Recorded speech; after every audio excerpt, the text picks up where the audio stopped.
Motivate करने के लिए आप जैसे बोलेगा वही वैसे ही करेगा, लेकिन लेवल को नहीं करेगा, वो करेगा।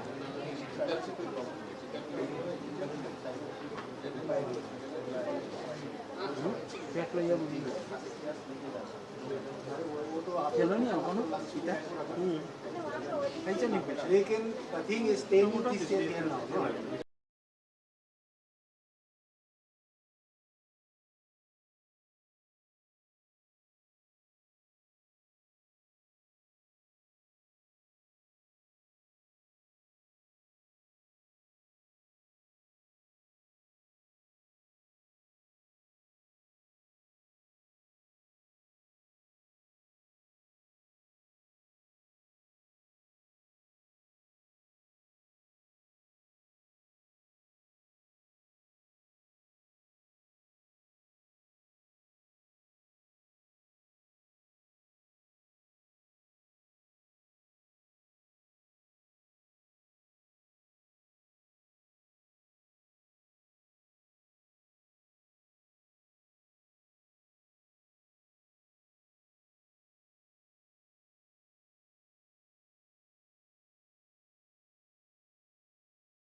देखिए चल रहा था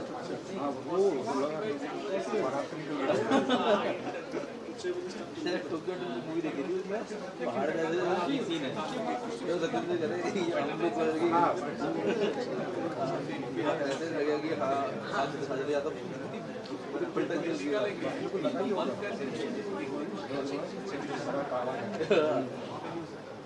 आपने गाँव में गाड़ा गाड़ी भी था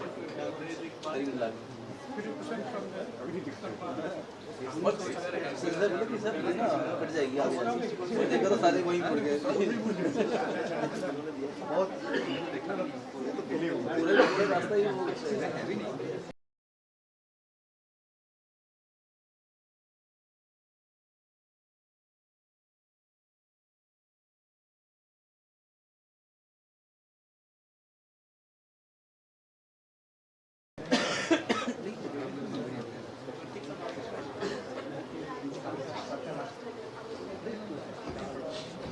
हाँ अनम्यूट करें. Hello hello hello hello 1 2 3 check check hello.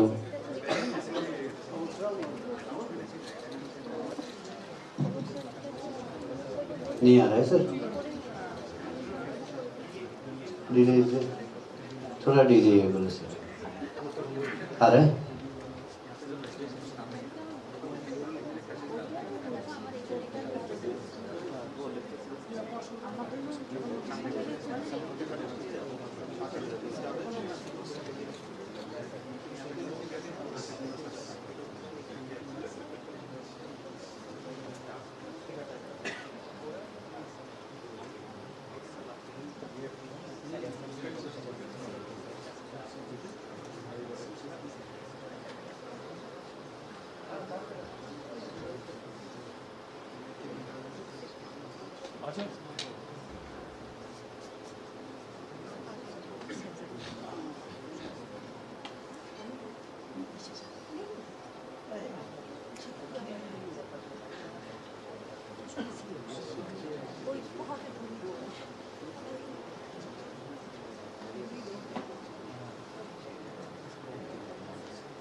First is for the bigger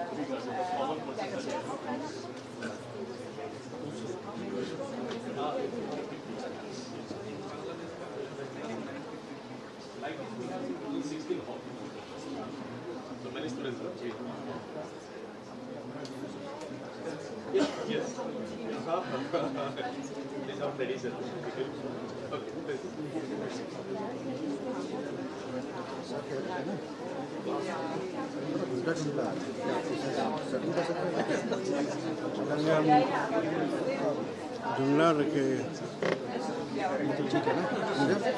सिर्फ उसका वजह से क्या कर रहा है. ये जो एलईडी लगा हुआ है ना, इधर अगर हम थोड़ा ब्राइट करेगा ना, एलईडी में आपको पूरा वाइट हो जाएगा. ये देखो, चेहरा भी नहीं आएगा. अगर एलईडी का ये चाहिए तो चेहरा थोड़ा डार्क करना पड़ेगा. ये सब थोड़ा डार्क होना चाहिए. समझो ना.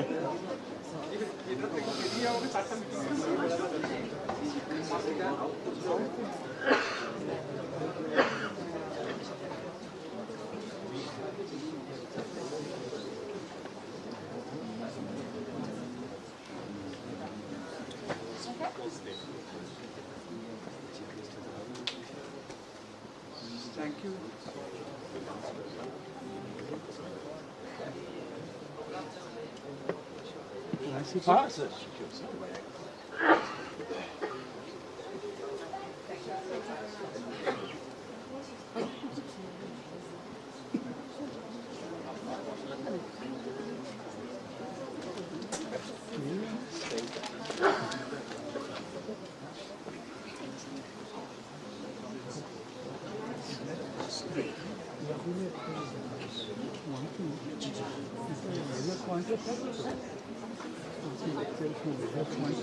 Yes.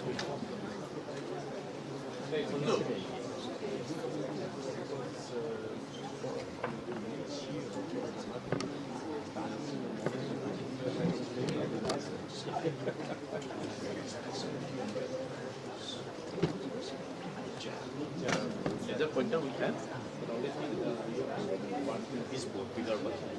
That is the LED that will have job. Oh, that will. Yes.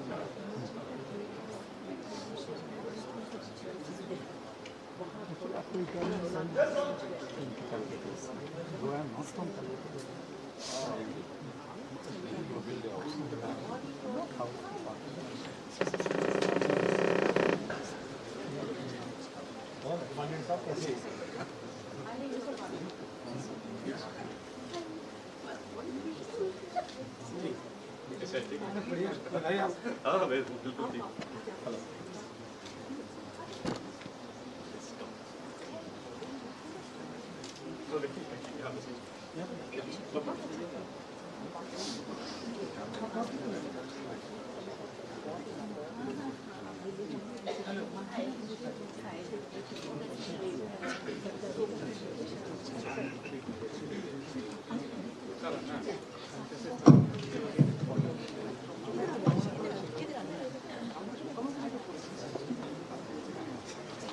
Good morning everyone and a warm welcome to this special occasion.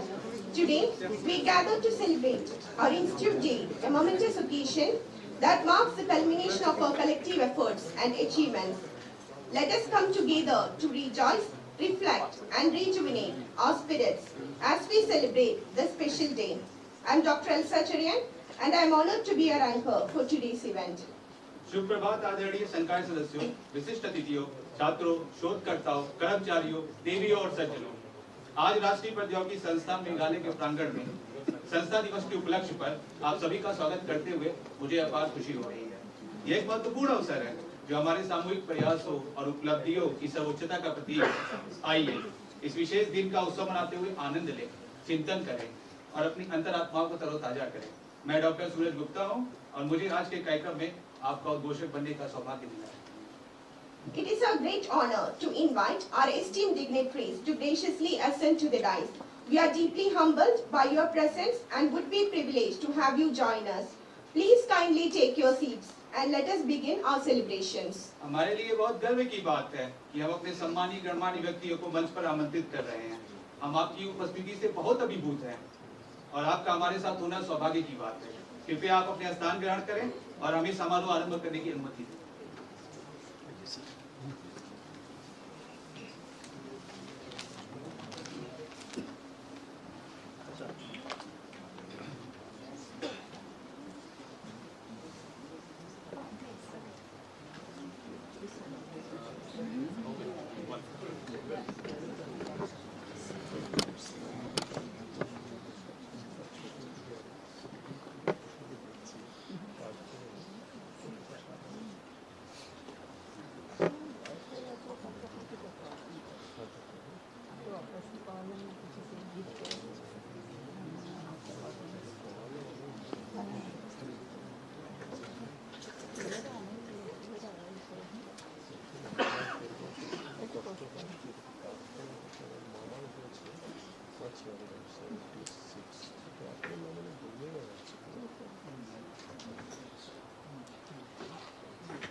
As we begin, let's take a moment to appreciate the significance of this gathering. Today, we come together to celebrate our achievements, recognize the dedication of our community members, and inspire one another to continue striving for excellence. आइए आरंभ में हम सब इस सभा के महत्व की सराहना करें। आज हम अपनी उपलब्धियों का उत्सव मनाने, अपने समुदाय के सदस्यों के समर्पण को पहचानने और उनकी उत्कृष्टता के लिए प्रयास जारी रखने हेतु एक साथ आए हैं। Our talented students are now with us to render the invocation song. Let us rise and be inspired by their soulful rendition, marking the commencement of our Institute Day ceremony. इस कार्यक्रम को आगे बढ़ाते हुए अब हम अपने प्रतिभाशाली छात्रों को संस्था दिवस समारोह की शुरुआत को चिन्हित करते हुए वंदन गीत गाने के लिए आमंत्रित करते हैं।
thank you, dear students, for the soulful rendition.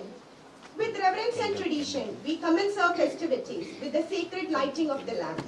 This timeless ritual embodies the illumination of knowledge, wisdom, and understanding, setting the stage for a day of discovery, growth, and joyful celebration.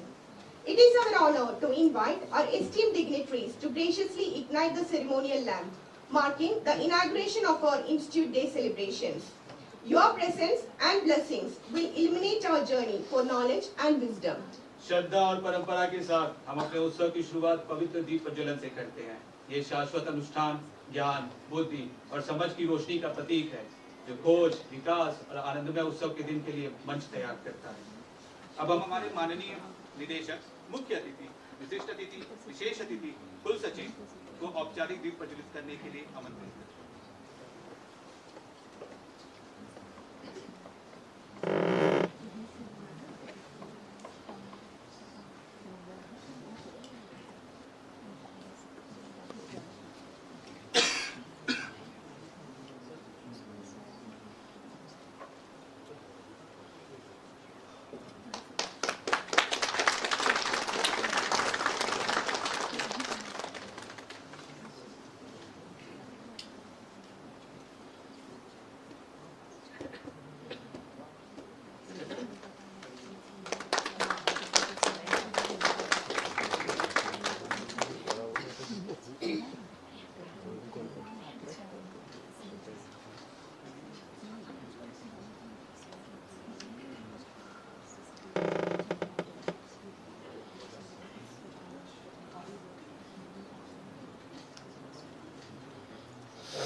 We extend our gratitude to our esteemed dignitaries for gracing this occasion and igniting the lamp, symbolizing the spark of knowledge. Next, it is our distinct pleasure to invite Dr. Vigash Kumar Sarkar, our esteemed colleague, to graciously deliver the welcome address on this momentous occasion. अब हम महोदय doctor विकास कुमार सरकार को स्वागत भाषण के लिए आमंत्रित करते हैं।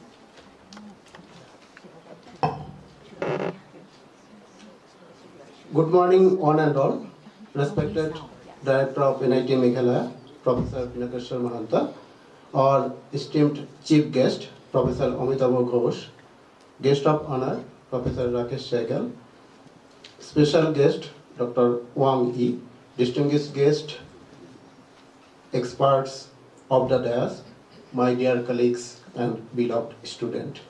On behalf of organizing committee, it's my great privilege and honor to extend a warm welcome to all of you in this special occasion of Institute Day 2025 at NIT Meghalaya. This year holds a significant milestone for us as we celebrating this event for the first time in our permanent campus after the full-phase shifting of our institute. This marks the beginning of a new chapter in our journey toward academic excellence, research excellence, and institutional growth. Like every year, this year too, we have a variety of exciting programs lined up, including prestigious award ceremony, insightful extramural lecture, and special recognition for outstanding contribution. However, what makes this year even more special through introduction of a new segment of the program as departmental activity, which will be conducted by the respective department. This edition aims to showcase the achievement, research initiative, and innovation work happened within each department, fostering collaboration and enhancing academic and research achievements. We are also proud to recognize and honor excellence through various awards. This year we have 7 student awards, 3 faculty awards, 3 staff awards, 1 officer awards, and 11 awards regarding individuals who have completed 10 years of dedicated service to the institute. In addition, we have special recognition award for extraordinary contribution towards shifting of the institute from our temporary campus Shillong to the permanent campus Shora. As we gather here today, let us celebrate the achievements of our students, faculty and staff who have played an integral role in making NIT Meghalaya a center of academic and research excellence. I hope you will enjoy the beautiful landscape, mesmerizing caves and waterfall of this region. I sincerely hope that you all will enjoy the event and take back wonderful memories of this celebration. Once again, I extend my heartful welcome to all of you. Thank you.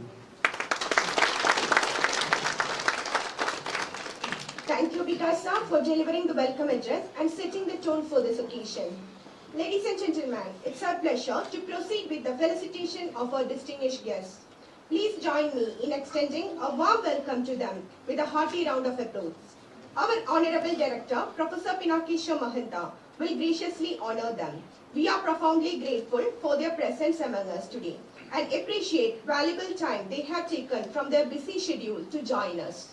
अब हम अपने विशिष्ट अतिथियों का अभिनंदन करते हैं। हमारे माननीय निदेशक महोदय उन्हें विनम्रता पूर्वक सम्मानित करेंगे। हम आज हमारे बीच उनकी उपस्थिति के लिए बहुत आभारी हैं और उनके द्वारा अपने व्यस्त कार्यक्रम से हमारे साथ जुड़ने के लिए निकाले गए बहुमूल्य समय की हम सराहना करते हैं। Now we request our Director Sir to felicitate our Chief Guest, Professor Amitabh Ghosh, Honorary Distinguished Professor at IIEST Shivpur. Please join me in welcoming Professor Ghosh with a huge round of applause.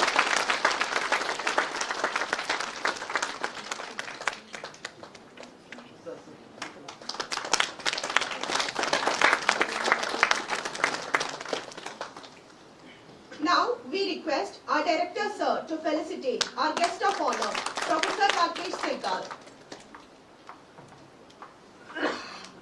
Professor Rakesh Sehgal from NIT Hamirpur and formerly the Director of NIT Meghalaya.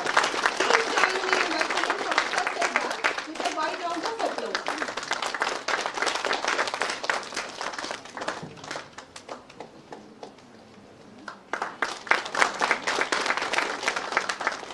Next, we request our Director Sir to felicitate our special guest, Dr. Wang Yi, Head of the Department of International Affairs, Hamburg University of Technology, Germany. Please join me in welcoming Dr. Wang Yi with a wide round of applause.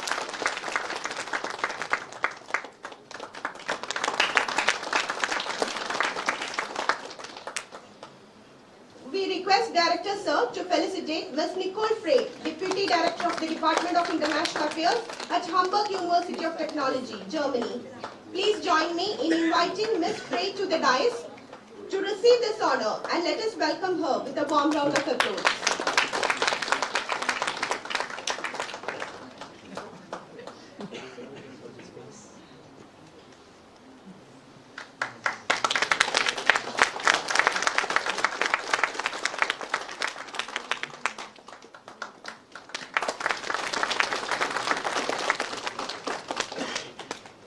We request our Director Sir to felicitate Ms. Anshe Kirchner, Partnership Manager of International Affairs at Hamburg University of Technology, Germany. Please join me in inviting Ms. Kirchner to the dais to receive this recognition and let us welcome her with a warm round of applause.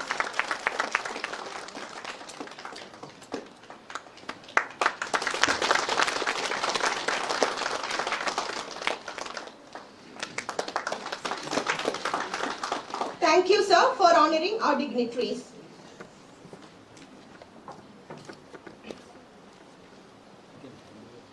Now, I would like to invite our esteemed director, Professor Pinakesha Mahanta, who has been instrumental in steering our institution towards academic excellence, research and innovation, to kindly present the director's report showcasing the remarkable achievements and milestones of our institution. हम हमारे सम्माननीय निदेशक महोदय प्राध्यापक पिनाकेश्वर महंता जी को आमंत्रित करना चाहूंगा, जिन्होंने हमारे संस्थान को शैक्षिक उत्कृष्टता, अनुसंधान और नवाचार की ओर अग्रसर करने में महत्वपूर्ण भूमिका निभाई है। महोदय से निवेदन है कि कृपया इस उपलक्ष्य में आप अपने 2 शब्द रखें।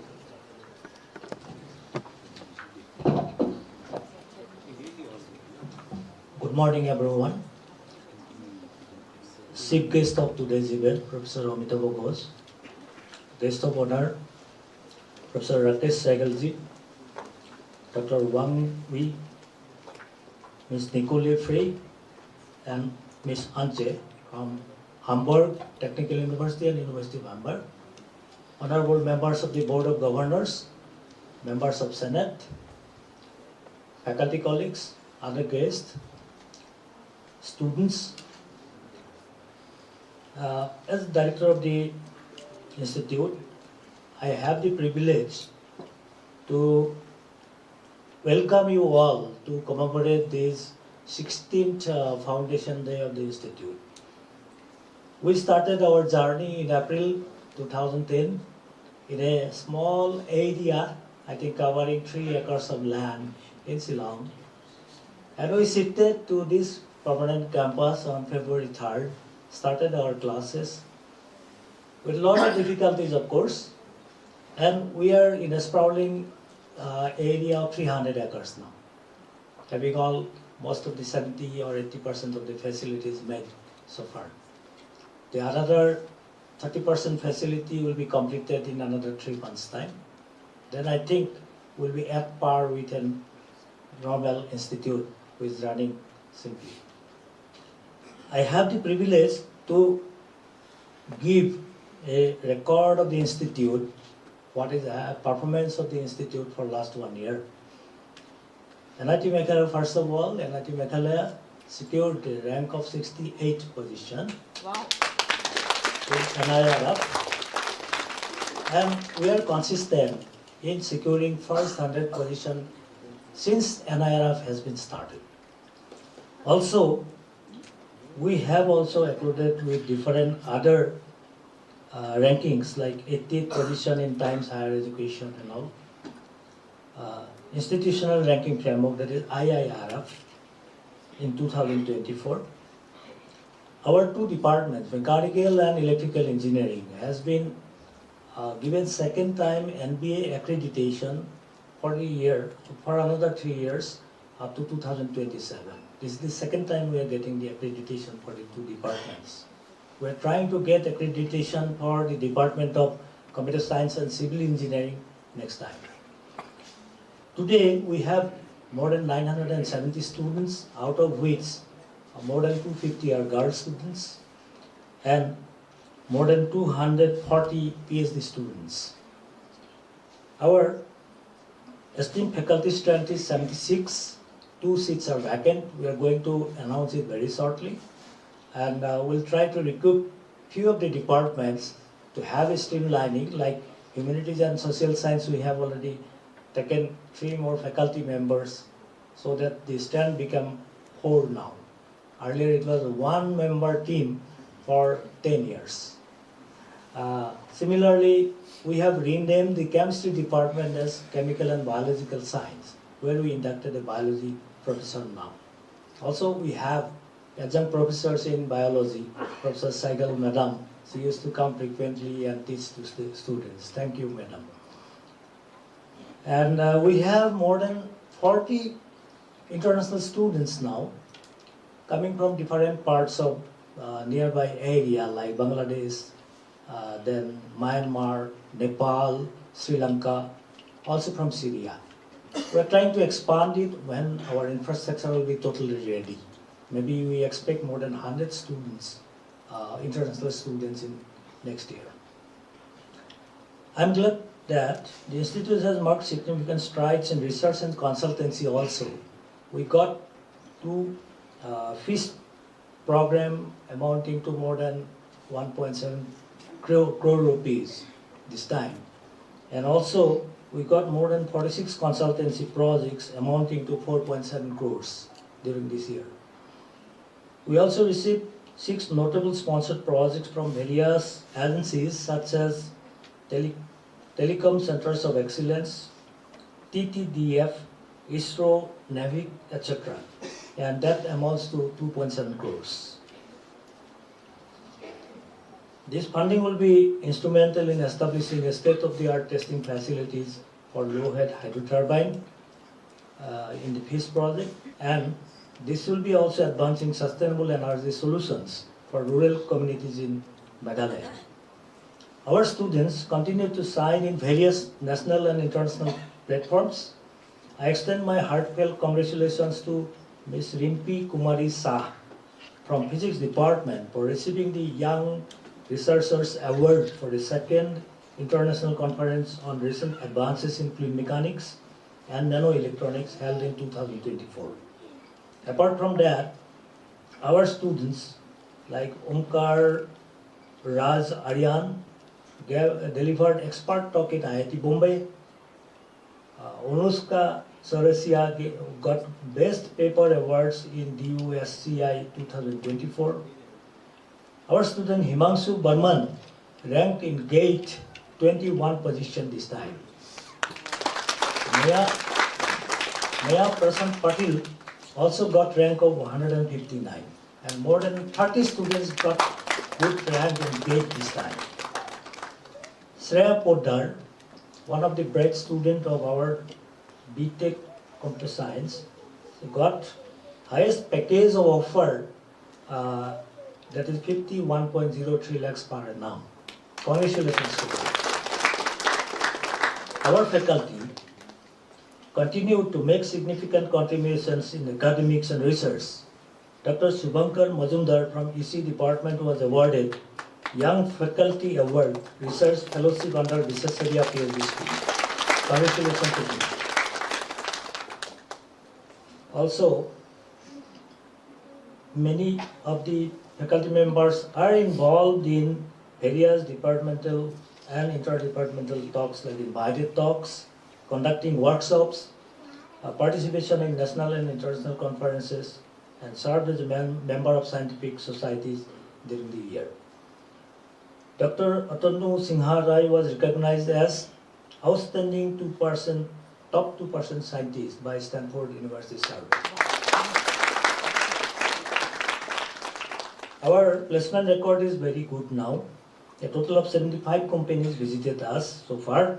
The highest package is, as I told, is 51.03 lakhs, and median package is 9.81 lakhs per annum. At least 8 students got offered at the rate of 18 to 20 lakhs per annum this time. The major recruiters are Microsoft, Justpay Technology, Hindustan Petroleum Corporation, JP Morgan, HCL, L&T, Deloitte, Credence Analytics, Philips, and Vassar Lab, etc. Some of the key initiatives by our central library need some special mention here. We have a collection of more than 16,000 plus textbooks and reference books, 9,674 e-books. Access is provided to various full-text databases required for journals like Science Direct, Springer, ACM Digital Library. We have vibrant student activity center also, which has organized various significant events as National Voters Day, International Yoga Day, International Day Against Drug Abuse and Illicit Trafficking, Partition Horror Remembrance Day, Yoga. For that, different type of clubs are actually constituted, and students are actively engaged in that. Currently, NIT Meghalaya is playing an important role in Regional Coordination Institute of Unnat Bharat Abhijan, a flagship program of Ministry of Education. At present, we have around 11 participating institutes under us, and we adopted 5 villages nearby here, and we are contributing for overall development of techno-economical development of these villages. We have offered one motorized boat as a CSR activity to one of the villages, which is very much unreachable from this end. And many mortalities were reported because of the pregnant women. They cannot come to other side for medical issues. So we have provided them the motorized boat. And apart from that, we have given a lot of solar lamps and teaching kids in remote schools here. We have also our students, I am very much pleased that our students and faculty members from various departments already fabricated one electric vehicle costing around 1.7 lakhs.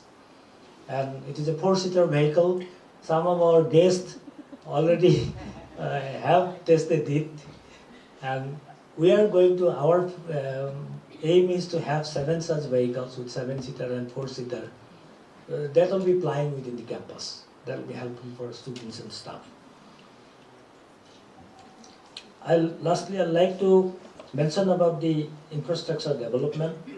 PMC for our construction is Rights India Limited. Package 1 is already done, package 2 is under progress, and as I already told, another 3-4 months time, it will be completed. And already academic block, administrative block, lecture hall complex, central workshops, CIF, few hostels are already completed.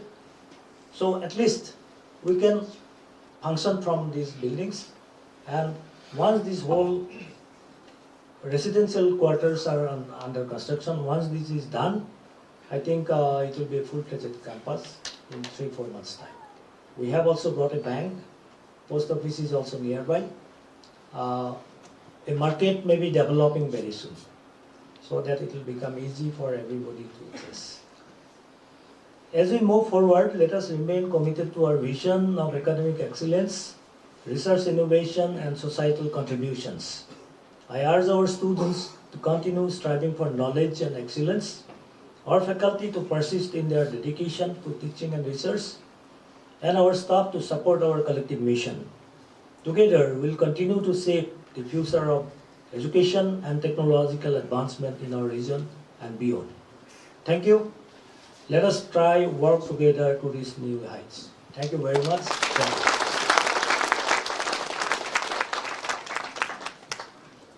Thank you, sir, for presenting the report. Your visionary leadership has been a driving force behind our institution's remarkable progress. We are honored to have Dr. Wang Yi, Head of the Department of International Affairs, Hamburg University of Technology, Germany, as our esteemed guest of honor. Dr. Wang Yi is a distinguished expert in international affairs, renowned for her remarkable experiences and vast expertise. Throughout her illustrious career, she has championed international cooperation and collaboration, forging meaningful relationships between institutions worldwide. We are deeply grateful for Dr. Wang Yi's presence, and we look forward to benefiting from her valuable insights. It is now our pleasure to invite Dr. Wang Yi to share her knowledge and expertise with us. अब महोदय doctor वांग यी जी को अपने ज्ञान और विशेषज्ञता को हमारे साथ साझा करने के लिए मंच पर आमंत्रित करते हैं.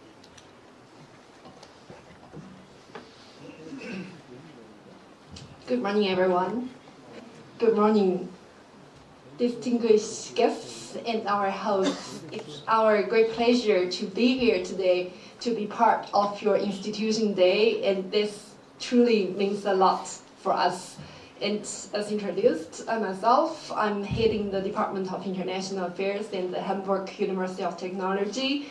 And with me, we have our colleague, Nicole, and Tia from the University of Hamburg. So 3 of us all together here are not just representing our institutions, but also our city as a place of science and technology. And I think that brings us also to the theme of today, to the Institution Day of the National Institute of Technology. As you might be aware of, Germany is well known for its engineering and for its technology, and Germany alone cannot stand for this. We are in a very globalized world, and to achieve the best excellency of technology, we also need partner countries like India. We need to work together with Indian institutions and also with your institutions. And we are great honor to be here. Thanks for having us. Thanks for your wonderful hospitality we were able to receive the last few days. And also thank you for all the colleagues and students who welcomed us so warmly here. Yeah, thank you.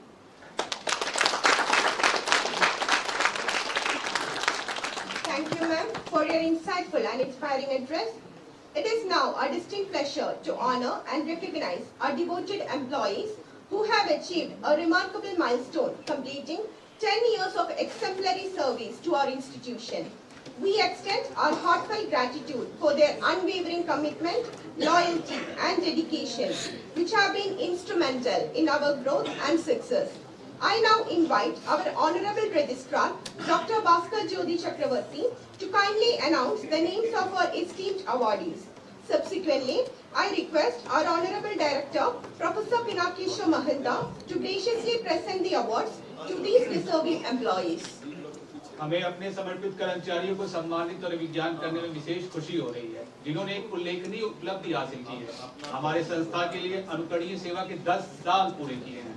हम उनकी अटूट प्रतिबद्धता, निष्ठता और समर्पण के लिए अपना हार्दिक आभार व्यक्त करते हैं, जो हमारे विकास और सफलता में सहायक रहे हैं।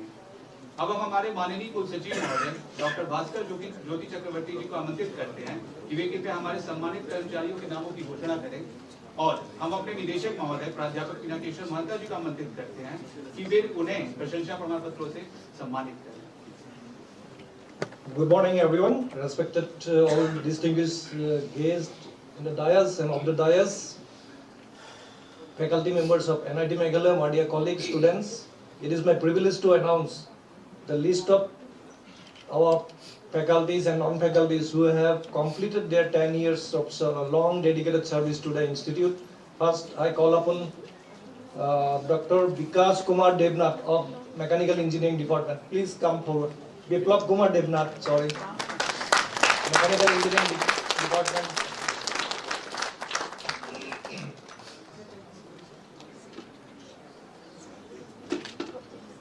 Please give them a big applause.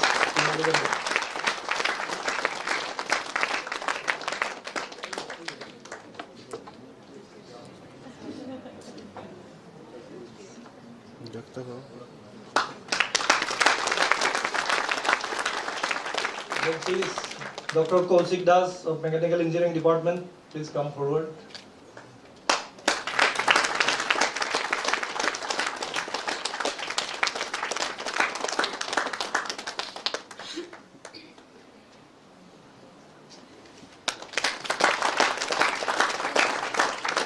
Dr. Pradeep Kumar Rathur, EC Department.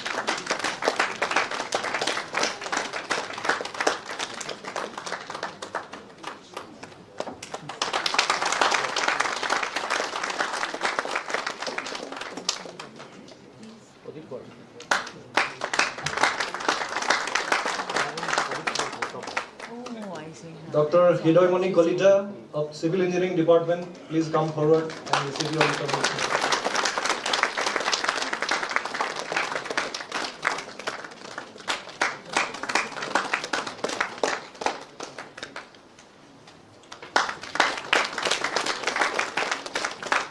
Next is the list of non-faculty members. First is Rishai Kupar Nangsam.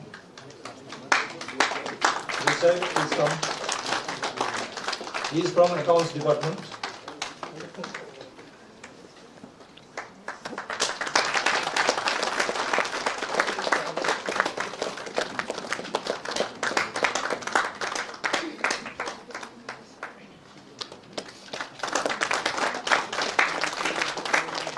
Next is Mr. Banshiliang Marthong of Academic Affairs Department.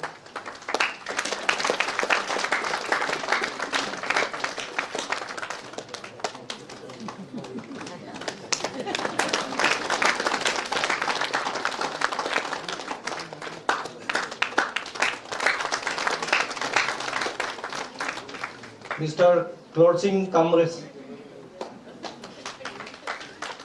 of Civil Engineering Department.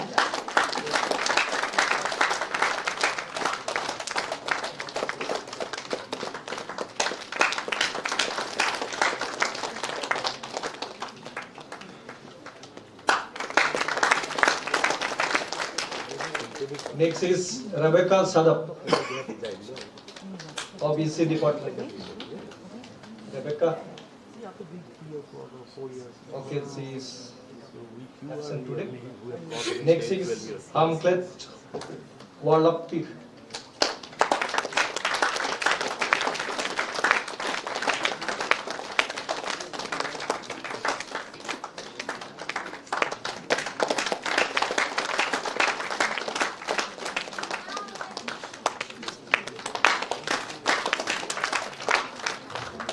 Next is Mr. Porsparmin Kangwang of EC department.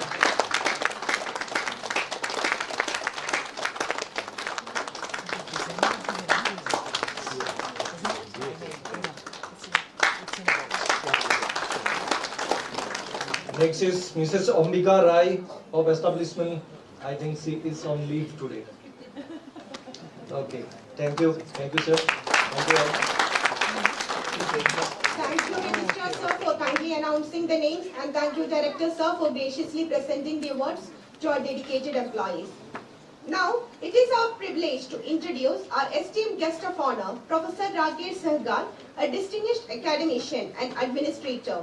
Currently, Professor Sehgal is affiliated with Mechanical Engineering Department at NIT Hamirpur and has previously served as the Director of NIT Srinagar.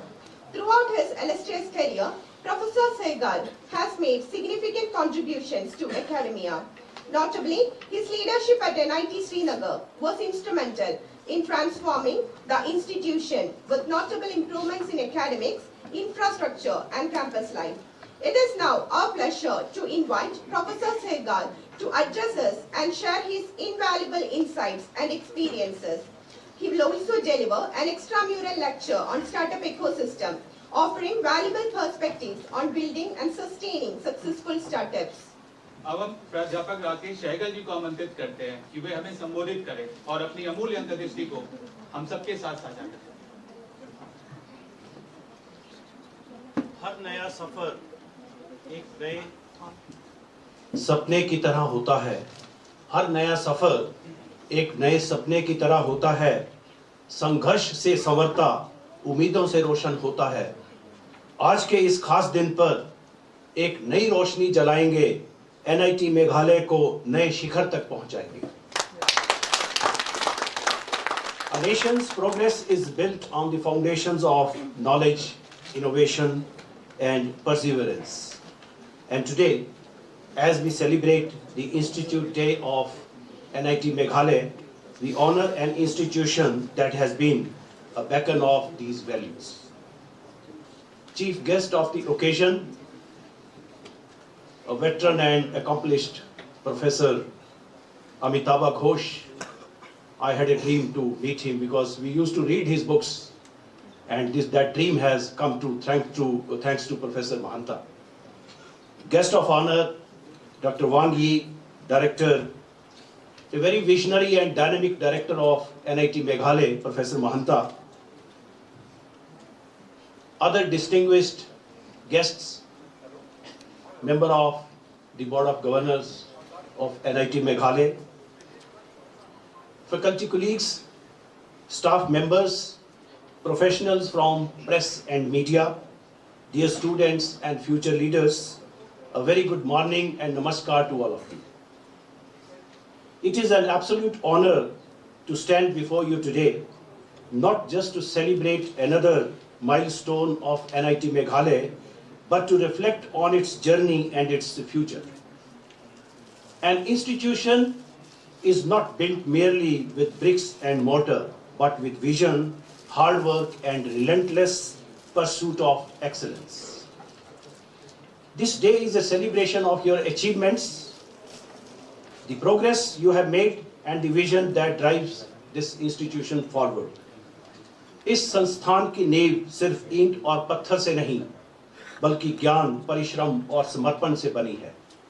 यहाँ के हर छात्र, हर शिक्षक, हर शोधकर्ता एक नए भारत के निर्माण में योगदान दे रहे हैं। Since its inception in the year 2010, NIT Meghalaya has stood as a pillar of innovation, producing engineers, researchers, and leaders who have left an indelible mark on the society. From groundbreaking research to academic excellence, from nurturing startups to building sustainable technologies, this institute has continuously evolved with the times. Your journey has not been without challenges, but as they say, मंजिल उन्हीं को मिलती है जिनके सपनों में जान होती है, पंखों से कुछ नहीं होता, हौसलों से उड़ान होती है. This couplet beautifully captures the essence of NIT Meghalaya's journey, one fueled by the determination, resilience, and collective efforts. NIT Meghalaya was established under NIT Act as an institute of national importance, despite its remote location first in Shillong and now the ongoing development of its permanent campus in Cherrapunji. It has consistently ranked among the top engineering institutions in India. Congratulations to one and all. Your vision has created a campus vibrant with academic activities and bubbling with youthful energy. कोशिश करने वालों की कभी हार नहीं होती. This Urdu couplet reminds us that perseverance is the key to success, a principle that has guided you through every challenge. You have many achievements and accomplishments to celebrate. However, सितारों से आगे जहां और भी है, अभी इश्क के इम्तिहान और भी हैं. Engineering for the future, the role of NIT Meghalaya. As we stand at the crossroads of a rapidly changing world, engineering is no longer just about structures and machines. It is about sustainability, resilience, and shaping a future where technology meets humanity. The future belongs to engineers who will create machines that learn and evolve, circuits that heal themselves, materials that adapt like nature, structures that harness energy, software that thinks ahead, and systems that make the impossible inevitable. Innovation isn't just about building, it's about redefining the world itself. Imagine an era where AI-driven engineering transforms transportation, energy, and healthcare. NIT Meghalaya must be the breeding ground for such innovations. Some of the world's greatest companies started in university labs. Let NIT Meghalaya not just produce graduates, but visionaries who create jobs, not just seek them. Dear students, you are not just learners, you are innovators, you are change makers, and the future of India's engineering excellence. Dream big, challenge norms, and always strive to solve the real world problems. सपने वो नहीं जो नींद में आए, सपने वो हैं जो आपको सोने ना दें. आपको सिर्फ पढ़ना ही नहीं है, बल्कि अपने विचारों से दुनिया को बदलना है. Swami Vivekananda once said, "Arise, awake, and stop not till the goal is reached." This call resonates deeply with today's youth. As student of an esteemed institution like NIT Meghalaya, you are uniquely positioned to contribute to nation building through innovation, entrepreneurship, and social responsibility. Dear faculty colleagues, I would also like to take this opportunity to applaud the faculty members who play a pivotal role in shaping young minds. Your guidance shapes the next generation of leaders.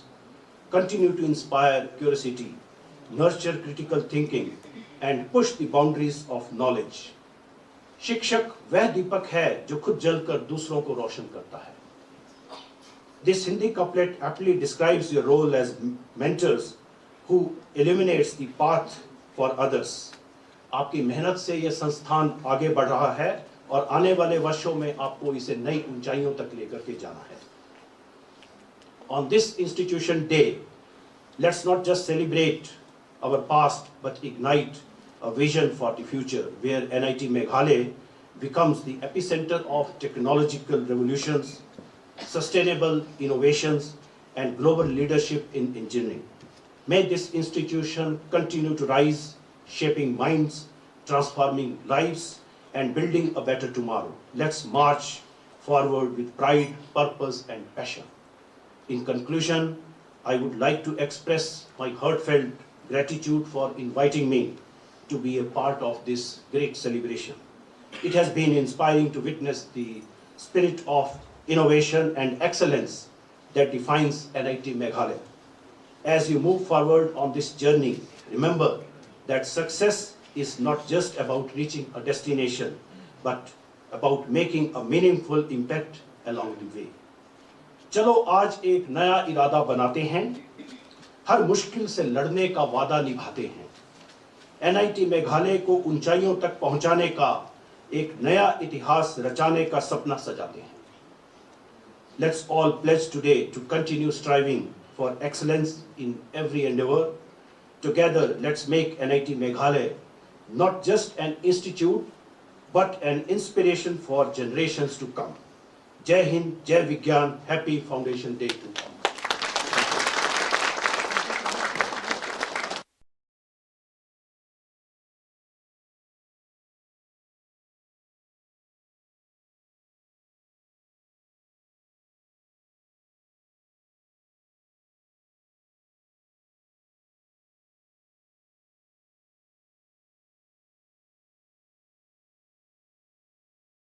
Technology business incubators, a way forward for startups. The concept of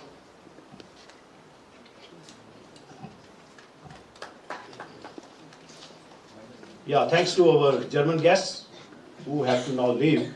Thank you. The concept of business incubators is not very old. It started, in fact, in the year 1959 when Joseph L. Mancuso set up a business center to support the small businesses and the startups by providing all facilities under one roof. The concept gained momentum in 1960s and 70s, but it gained real relevance in 1990.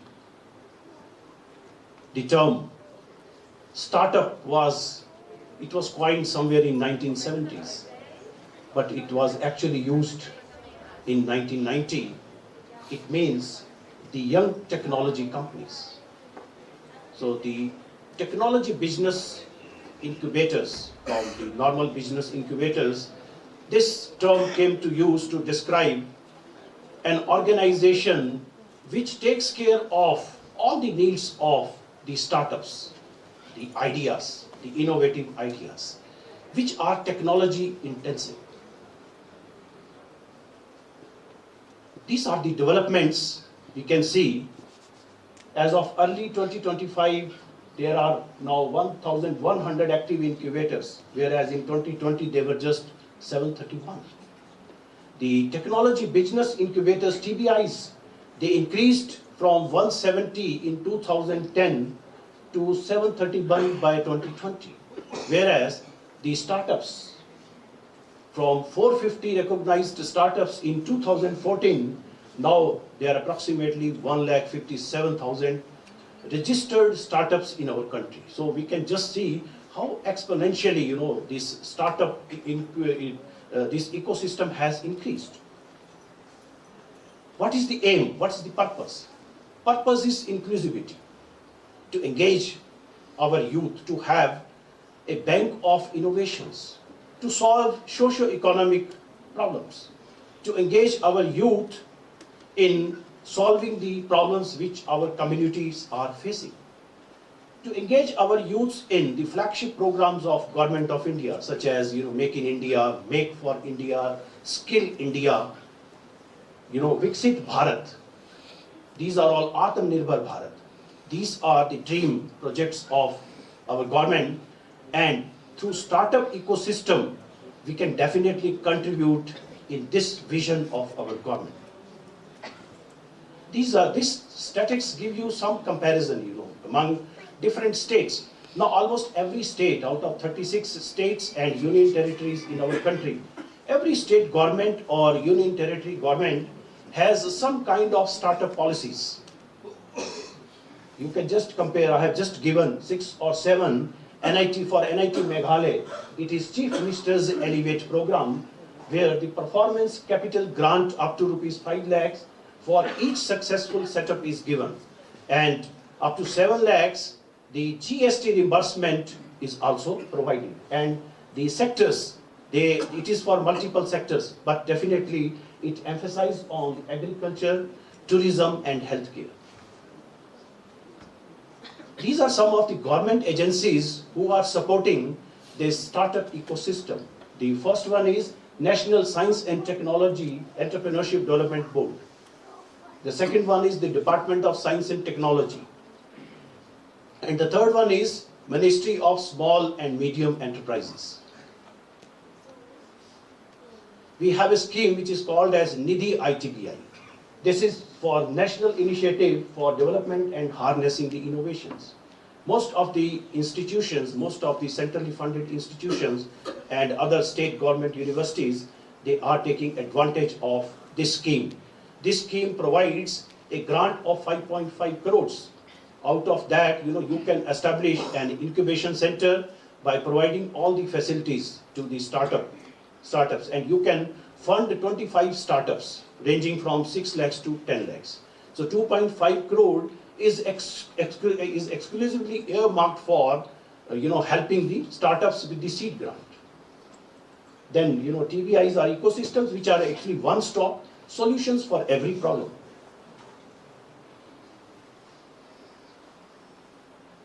Well, how to run this?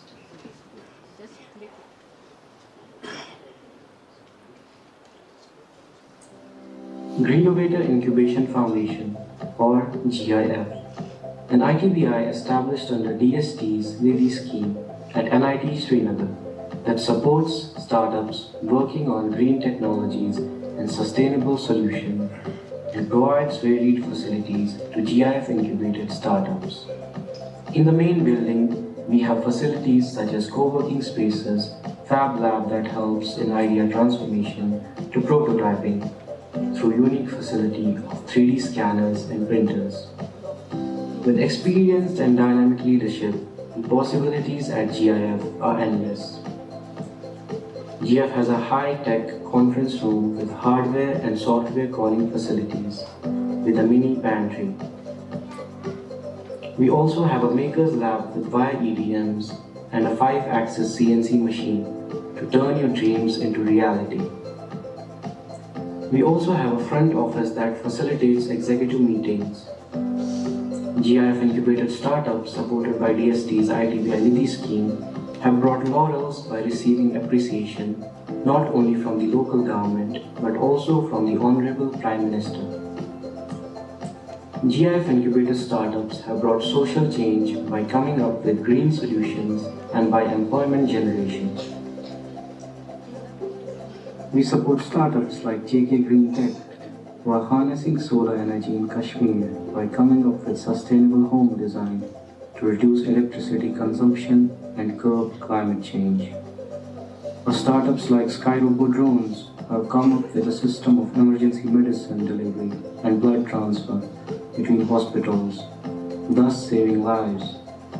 Or startups like Vision Cosmos are revolutionizing the way we think about the night sky by introducing a new practical way towards astronomy by offering astronomy services and promoting Kashmir as an astrotourism destination. While continuing with our commitment to combat climate change, find sustainable solutions and generate employment, we have Curve Electric, who are the leaders of sustainable mobility in Kashmir and operate hundreds of e-bikes throughout the valley. And a lot of other stories are yet to come.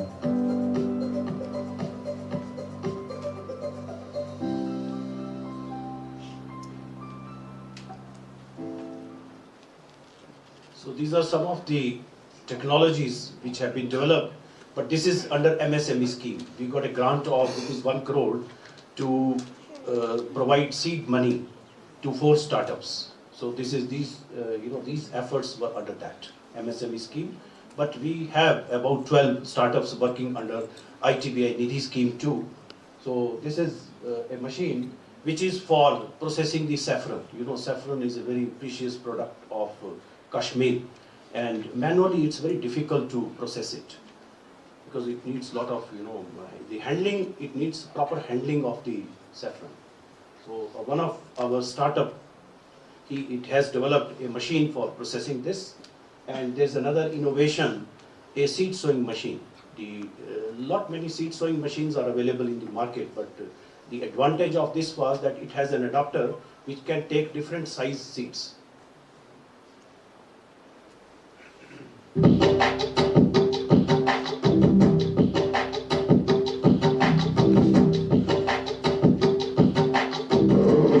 Back मेरे दिमाग में आया था ये idea. फिर जब मैं enrol हो गया NIT श्रीनगर में, तो मैंने डिस्कस किया अपने मेंटोर से, तो उन्होंने बोला कि ये ऐसा आइडिया है कि जो बहुत डिस्क्रिप्टिव है, इससे मतलब अच्छी चेंजेस आ सकती है हर एक सेक्टर में, लाइक इकोनॉमिकल, सोशल, तो हर एक सेक्टर में इसमें चेंजेस आ सकती है। तो फिर इस आइडिया को लेके हमने एक हैकाथॉन आया था IIED सेंटर के थ्रू, हमने उसमें अपना आइडिया पिच किया, तो वहाँ पे ये सिलेक्ट होके आ गया।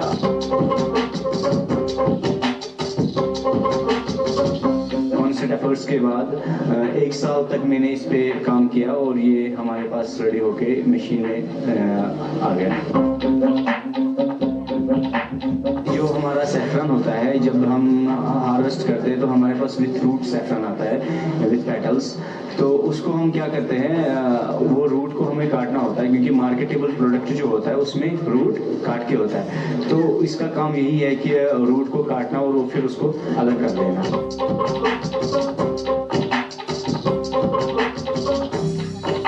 कहीं पे हमें लेंथ, स्टिग्मा की लेंथ मेंटेन होती है, कहीं ज़्यादा चाहिए कहीं कम चाहिए, वो सारा जो है वो हम इसमें एडजस्ट करके कर सकते हैं।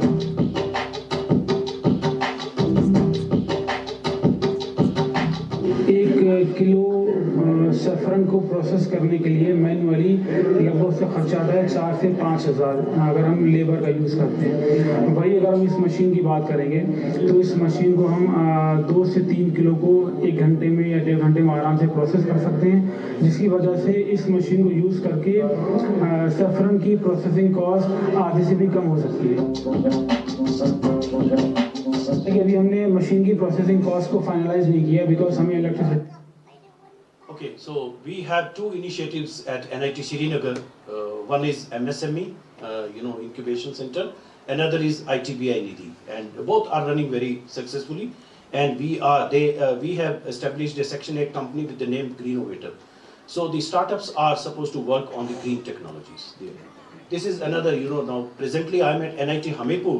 We have again 2 schemes in NIT Hamirpur. One is Chief Minister's Startup Grant, whereby we started this in 2017, and now we have come a long way. You can see already 4 technologies have been developed, and they have taken exit with their product.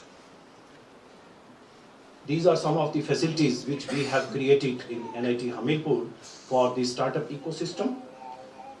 We have total 17 have completed their incubation period, 4 are in prototype development stage, 4 startups are commercialized.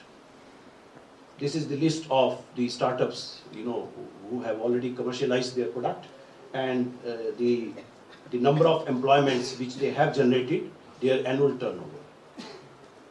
And these are some of the activities which have taken place since 2019 till date under the CM startup scheme, whereby we brought students from ITIs, from diploma institutions, from other degree institutions, and we conducted some awareness workshops from them. Apart from them, we have also conducted hackathons on all India basis.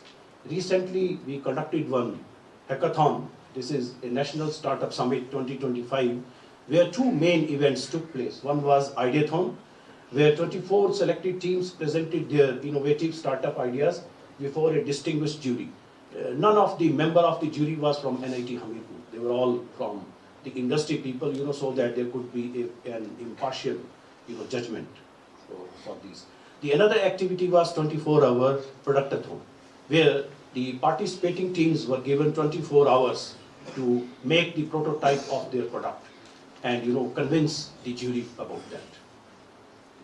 These are some of the glimpses where, the participating teams, they are explaining their products to the jury.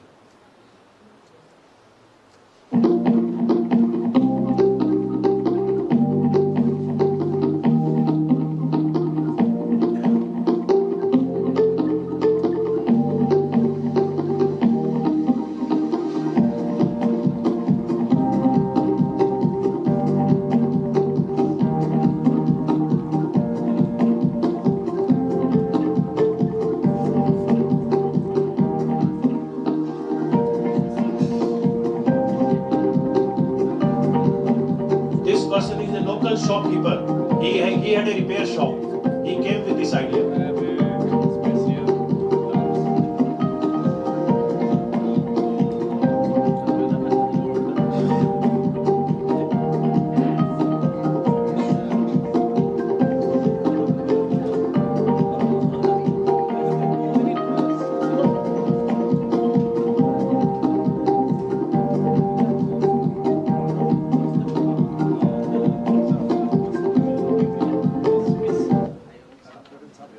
So we have applied for another scheme, which is ITBI. We have already got it. The process started in the year 2021 and the final sanction came in 2023. Now the first installment of the grant is already reflected on the portal, and we are in the process of appointing one incubation manager and chief executive officer for our Section 8 company, which is Utteshri Foundation. A startup is a human institution designed to create a new product or service under conditions of extreme uncertainty. This is the definition given by Eric Ries about the startups. The eligibility criteria. What we call as a startup. What is a startup? A startup should be incorporated as a private limited company or as a registered partnership firm or a limited liability partnership. Turnover should be less than 100 crores in any of the previous financial years. The entity can remain startup up to 10 years since its inception. The startup should be working towards the innovation, improvement of the existing products, services, and processes, and should have a potential to generate the employment or create knowledge wealth. An entity formed by splitting or reconstruction of an existing business shall not be considered as a startup. These are some of the problem areas, which startup can take up in high-end technology areas, starting from Internet of the Things to blockchain, from agriculture to transportation. And these are some of the real problem areas in the society which our society is facing. We need to find, technological solutions for these, where the human intervention could be minimized. Because every other day we see some accidents happening, some linemen falling from the pole or getting some kind of shocks. Design versus design thinking. We need to think, now from design we need to move to the design thinking. From a single person, a collective wisdom is always better than a single person, giving a wisdom. So we have to move in that. The people coming together from different domains and choosing the best solution out of the solutions, many solutions which are available for that particular problem. These are some of the design thinking innovations, from a room size computer to a tablet version. We had many versions of the laptops. From a stone wheel to a radial tire. Some of the ideas. Using already available products, but with a difference.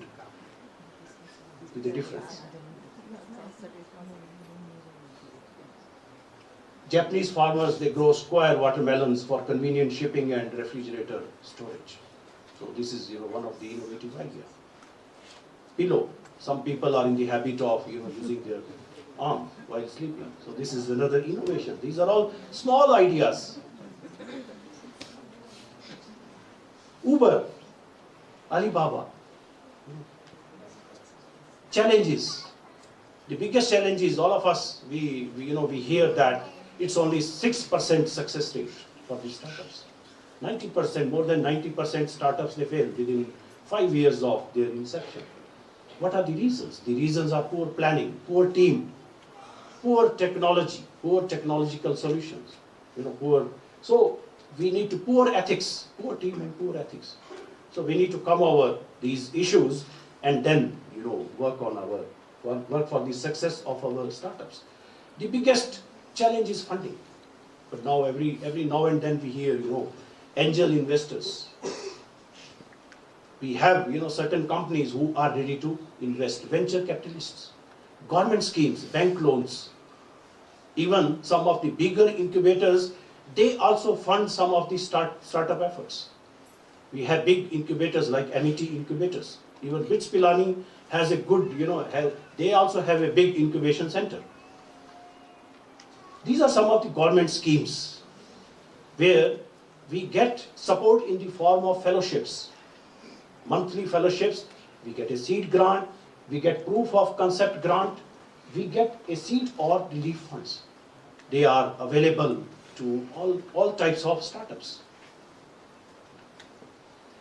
These are seed fund schemes, under various schemes from the government side. You can see from the, from electronics sector, from biotechnology sector, from general engineering sector, we have so many schemes which are available for the startups.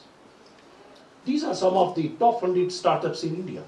They invested something, now just see their net worth, their latest valuation. It is in crores, 1 lakh crore. Flipkart, Grofers. So we all know about, many of them are known to us. So the final note is, with a proper conception, wisely nurturing, incubating the ideas, required financial support from government and other investors with proper implementation of policies related to startup ecosystem will help our nation achieve the goal of Viksit Bharat by 2047. So let's all, work together for the success of the startup ecosystem in our country. Thank you very much.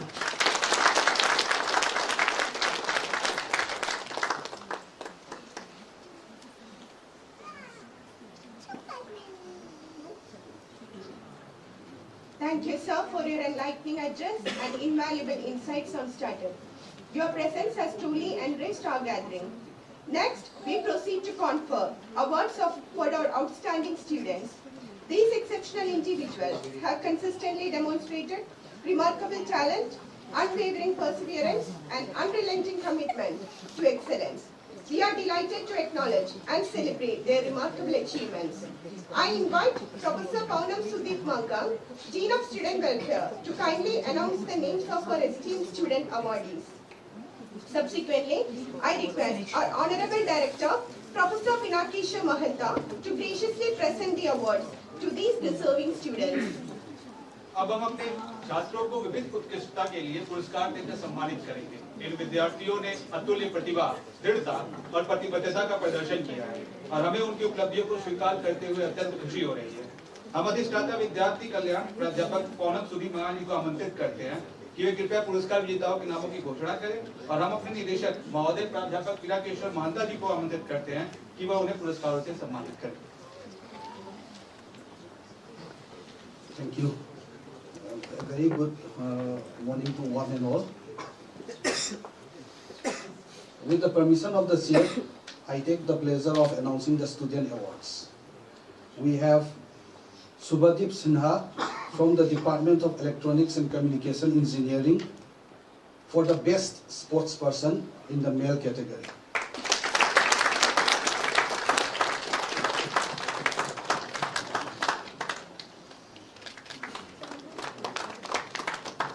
Mr. Parthiv Das from the Department of Computer Science and Engineering for the Best Literary Achievement Award. I think he is not here with us today. Ms. Samiksha Dev from the Department of Computer Science and Engineering for the Best Technical Achievement Award. She is also not here today. Mr. Rai Kachak Tripura from the Department of Civil Engineering, who is getting the award for the Best International Student.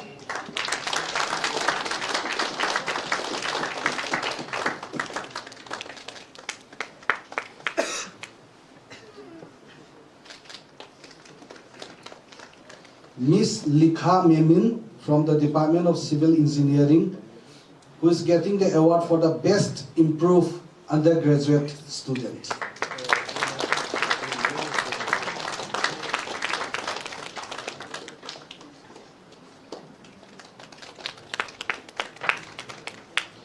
Ms. Aditi Agarwal from the Chemical and Biological Sciences Department for the Best Postgraduate Student Award.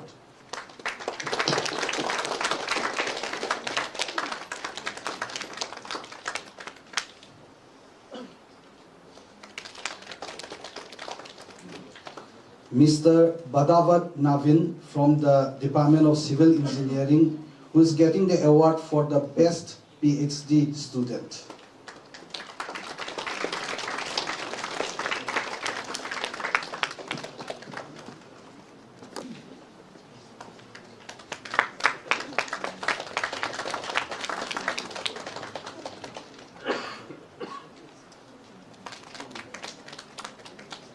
Thank you, sir.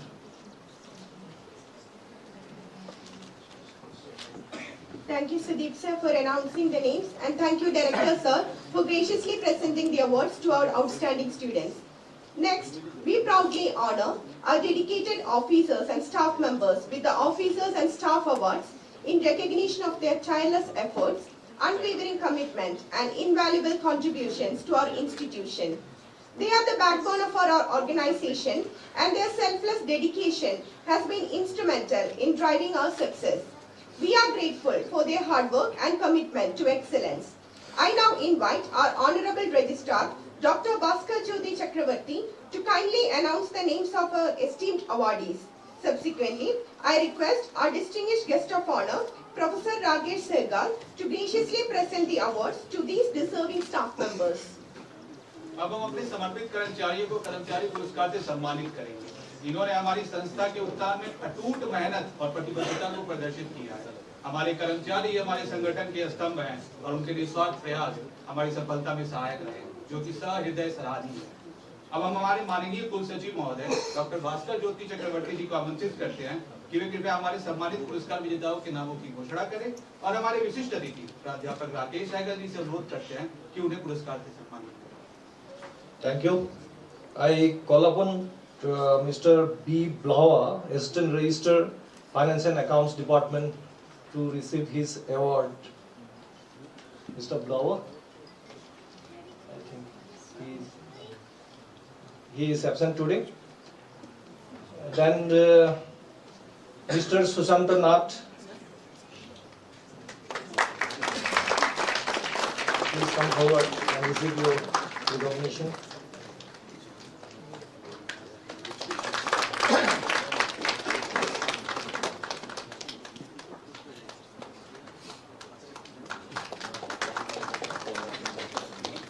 Next is Mr. Elvis Warziri. Mr. Elvis. He is on leave today, I think. Next I call upon Mr. Donbor Khongshe. Please come forward and receive your recognition.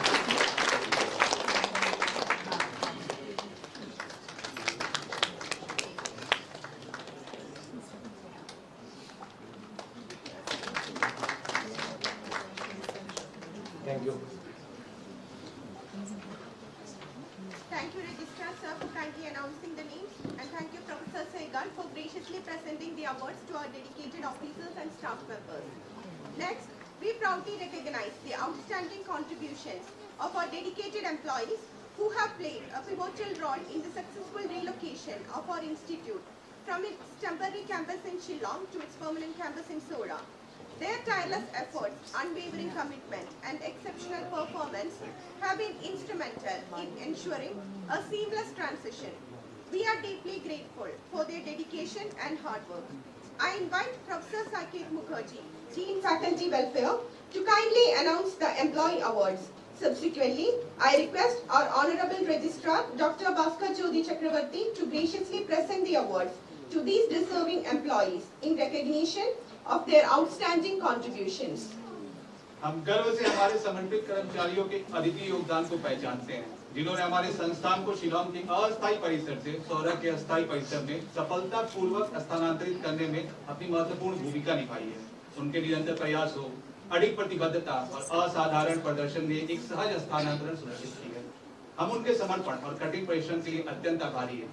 हम हमारे अधिष्ठाता संकाय कल्याण प्राध्यापक सैकत मुखर्जी जी से निवेदन करते हैं कि वे कृपया विशेष कर्मचारी पुरस्कारों के नामों की घोषणा करें और हम हमारे माननीय कुल सचिव महोदय डॉक्टर भास्कर ज्योति चक्रवर्ती जी को आमंत्रित करते हैं कि वे कृपया हमारे योग्य कर्मचारियों को उनके उत्कृष्ट योगदानों के सम्मान में पुरस्कार प्रदान करें।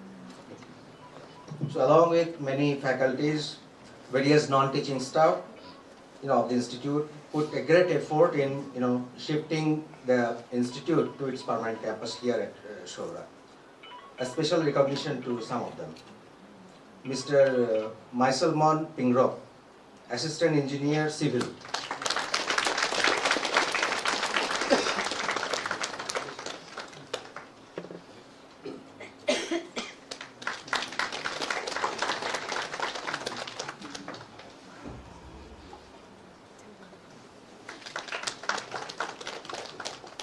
Mr. Raymond Sawyer, Assistant Engineer Electrical.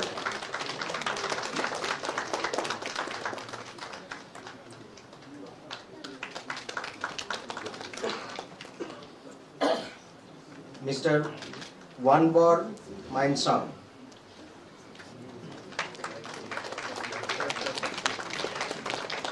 Technician Civil.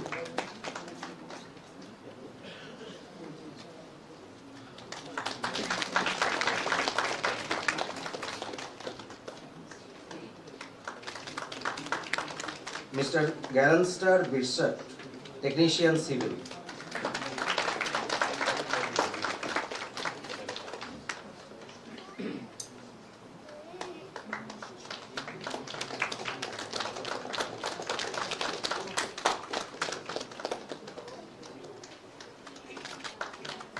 Mr. Bakerlang Innovator, Senior Technician Electrical.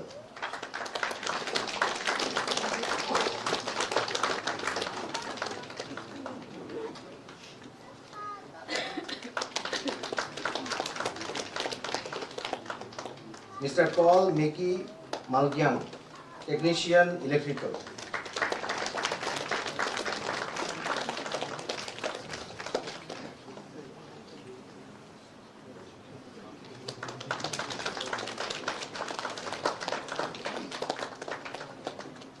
Mr. Dondor Kongshe, Office Attendant.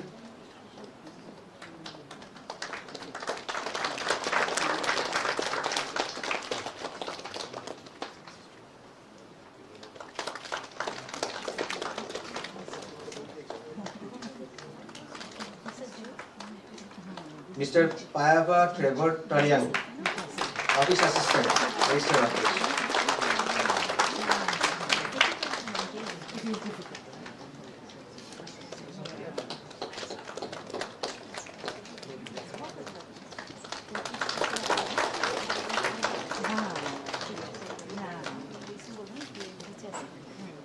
Thank you, sir. Thank you, Saket sir, for kindly announcing the name. And thank you, Registrar sir, for graciously presenting the award to our dedicated employees. Now, it's our esteemed privilege to introduce our distinguished chief guest, Professor Amitabh Ghosh, a luminary in his field and a renowned scholar of international repute. Professor Ghosh has been conferred the prestigious title of Platinum Jubilee Senior Scientist by the National Academy of Sciences, India, and holds the esteemed position of Honorary Distinguished Professor at IIEST Shivpur. A pioneer in astronomy, Professor Ghosh's groundbreaking research has illuminated ancient Indian scriptures and epics, offering new perspectives on our cultural heritage. His impressive academic and professional journey is marked by numerous achievements, including his tenure as Professor and Head of Mechanical Engineering at IIT Kanpur and Director of IIT Kharagpur. Professor Ghosh currently serves as an Emeritus Scientist of the Indian National Science Academy, New Delhi. Ladies and gentlemen, it's our great pleasure to invite Professor Amitabh Ghosh to take the stage and share his valuable insights with us through his extramural lecture on astronomical dating of ancient Indian scriptures and epics, building a science-based timeline for ancient India. देवी और सज्जनों, अब हम प्राध्यापक अमिताभ घोष जी को मंच पर आमंत्रित करते हैं कि वे अपने बहुमूल्य विचार हमारे साथ साझा करें।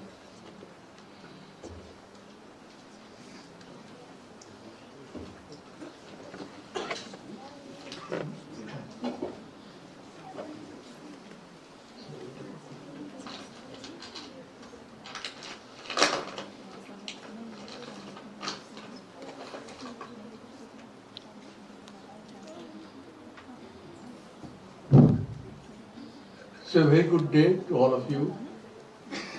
To begin with, I must express my sincere gratitude to Professor Mahanta and his colleagues for giving me the opportunity to be a part of this August function today, which is a great day for your institution because it is the first major event in the permanent campus.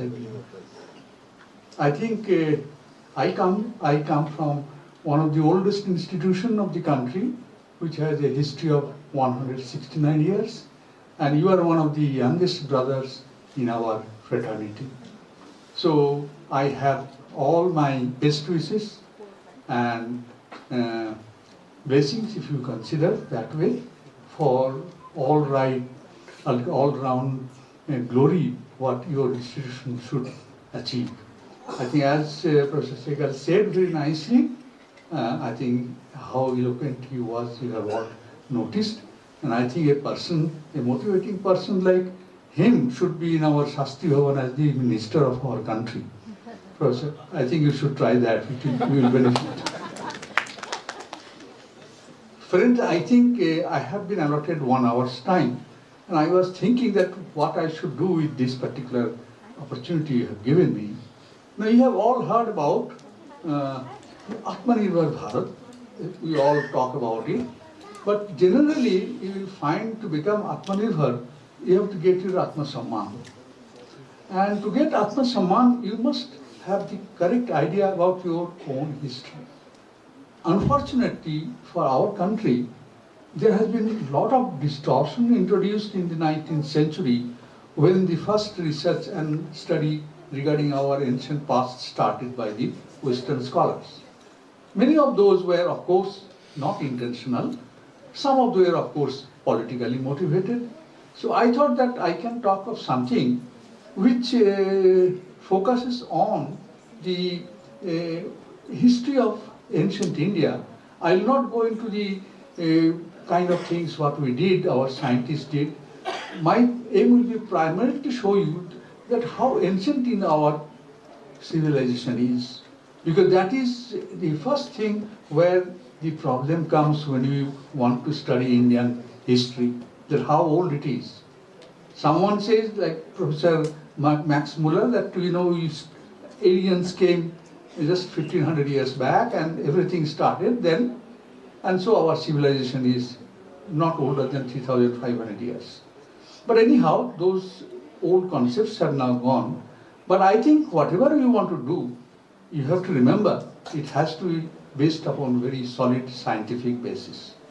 So what I will try to do today, as an old-time teacher, I always look for a concrete topic, so that I can speak. So I have chosen this topic, that is astronomical dating of ancient Indian scriptures and epics, building a science-based timeline for ancient India, which is the most important thing which is lacking in the ancient histories study.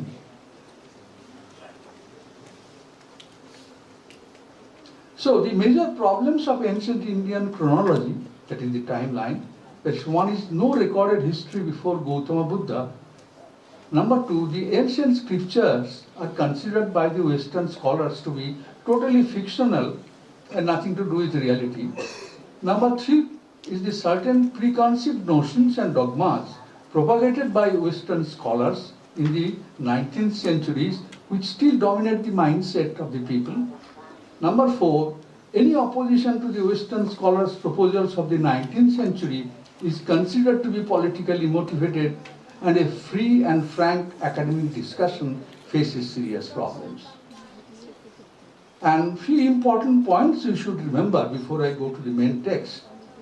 That matching of Indian chronology with that of Europe was first done by Sir William Jones, who was a Justice of the Calcutta High Court in the 18th century, by identifying the name Sandrakottas or Andrakottas mentioned in the Chronicles of Megasthenes, as recorded by Aryan, Pliny and Strabo, with Chandragupta, the founder of the Maurya dynasty in the 6th century, 4th century BCE.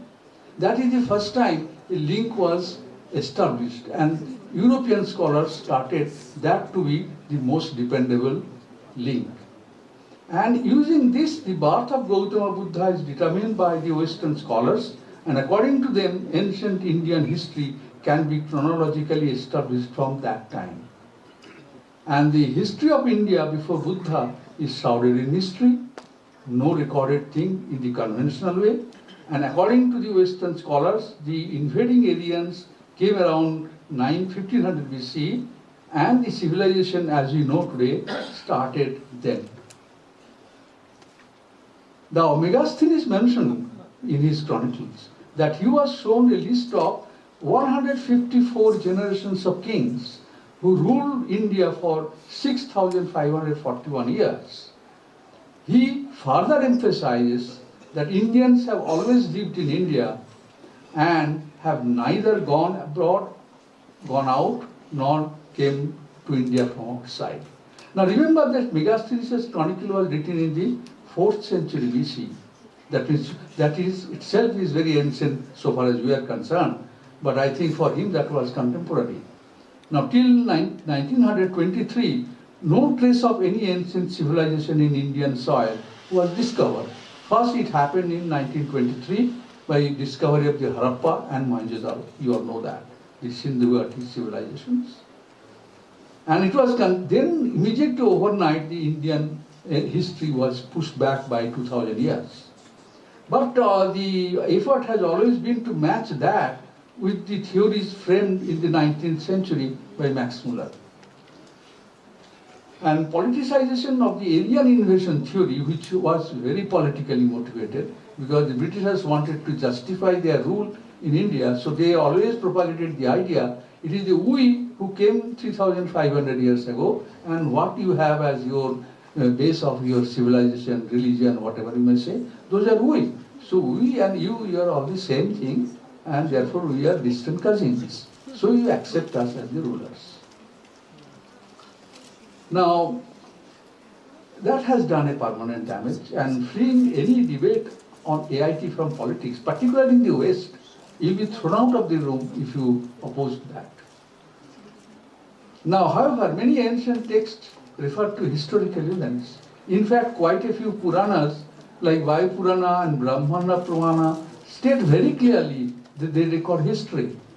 In the concluding chapter of Vayu Purana, it states, it is in Sanskrit, so the translation says, the learned Brahmana who hears or tells or teaches the old history will enjoy happiness for eternity, etc., etc.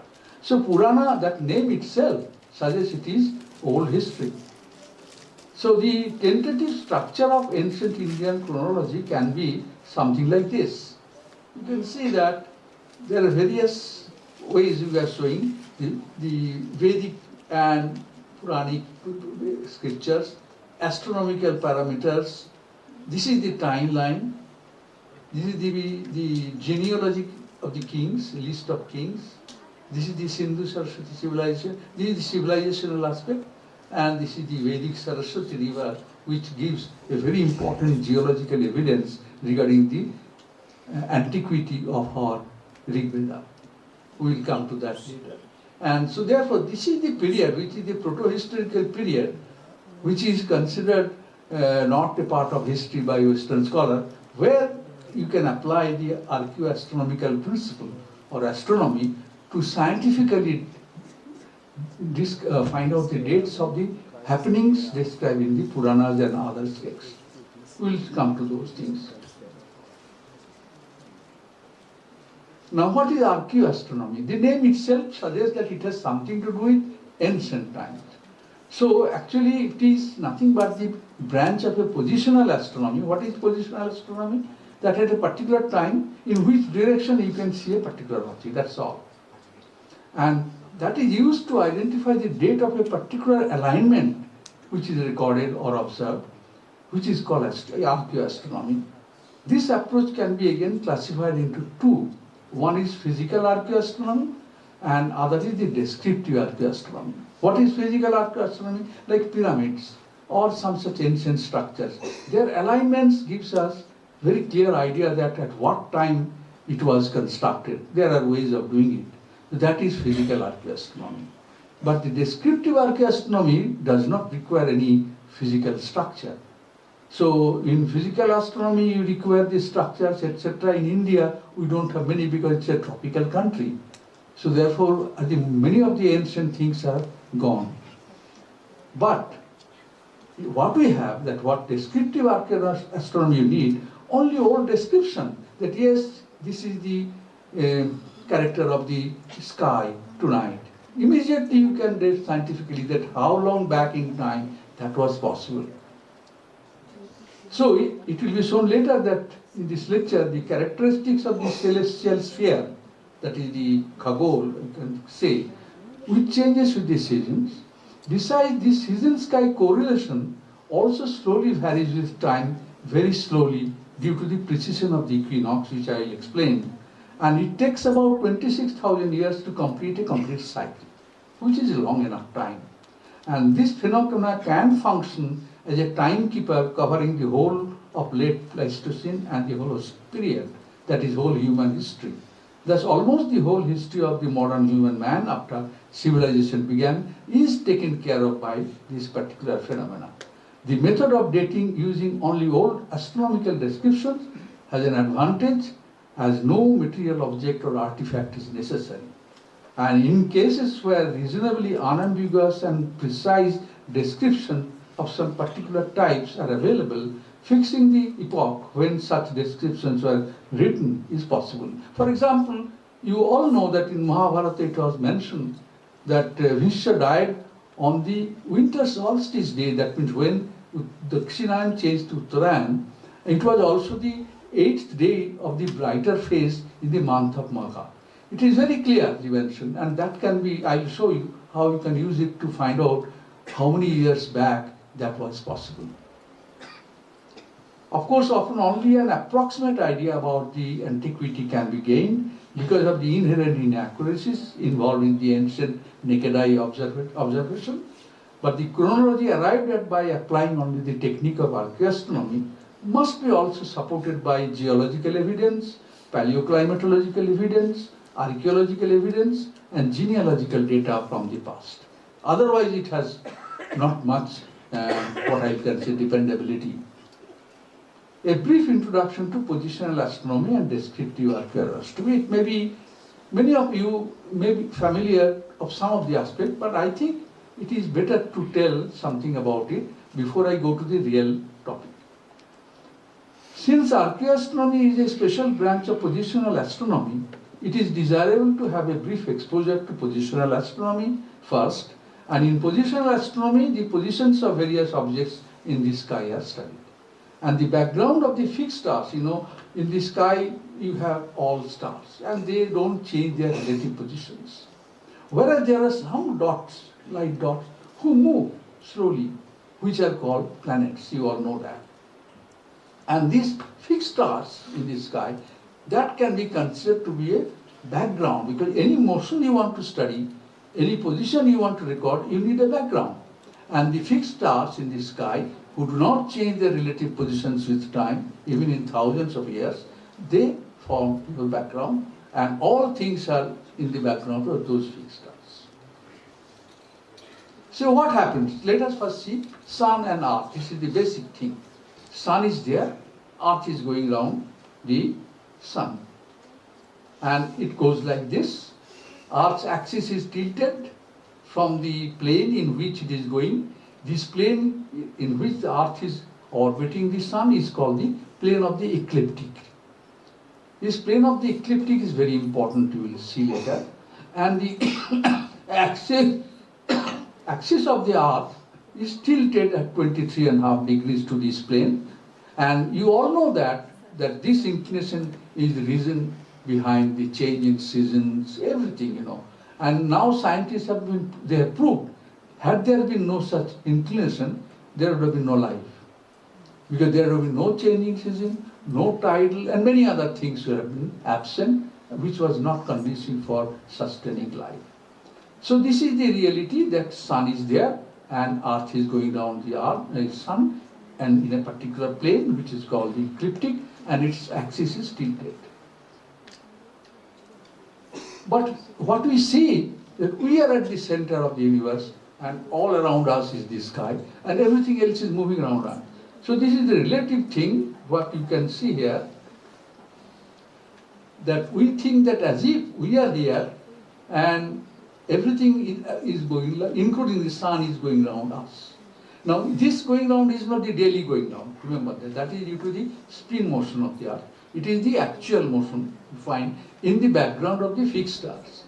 We can have two circles, that this ecliptic plane, what it cuts a circle on this surface, spherical globe, that is called the ecliptic, and equatorial line, we know that, Nirakshareka or Vishuvreka. That also, these are the two important circles, please note. Now, so therefore what we see is that we are here and the sun is going down the earth. That means today the sun is against the background of a particular star. After another 4 months, it will be against another background star. It's like that. So we can see that sun is slowly moving in the starry background, day by day, every day 1 degree. And this is the ecliptic and this is the equator. Now you can do one thing, you can imagine the ecliptic to be expanded to the celestial sphere, that becomes the celestial ecliptic. And another circle you get by expanding imaginarily our equator to the celestial globe, that becomes the celestial equator. These are the two very important circles. Now the celestial sphere and the celestial line. So therefore, what we see, that this is the celestial globe, and this is the circle or the line along which we apparently see sun to move from west to east every day 1 degree. And this is the circle which is the projection of our terrestrial equator on the celestial globe. It is the celestial equator. Now there are 4 cardinal points. One is, these are the two intersections of the two. This is the position which are the equinoctial point. That means day and night are equal.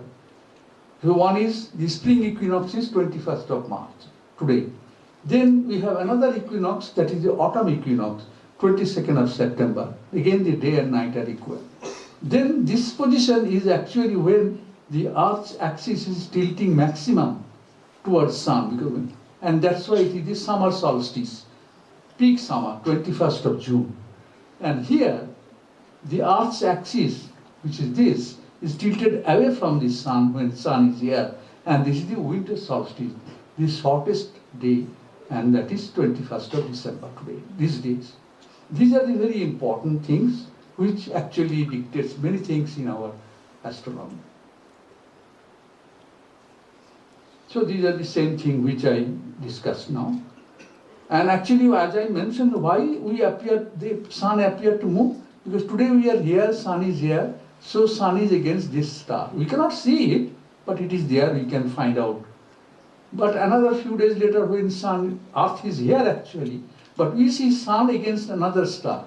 So that way from us, sun appears to move from one star to another star. So we think, we see that sun is moving from west to east, and to come back to the same position after going through 360 degrees in the sky, it takes 360 days, 65 days. So approximately every day it moves by 1 degree. So this is the way if you look at towards the eastern sky, every day you will find sun is moving, but it is slowly coming towards east along a particular line, which is the ecliptic line. That is the projection of the ecliptic plane on the celestial globe. And this is the projection of the celestial equator. This is the equator. And this is the equinoctial point. Which equinox is this? Can anyone guess? Sun is coming from south to east. That means this is Dakshina, this is the period is Uttarayan. So this must be the vernal equinox or spring equinox.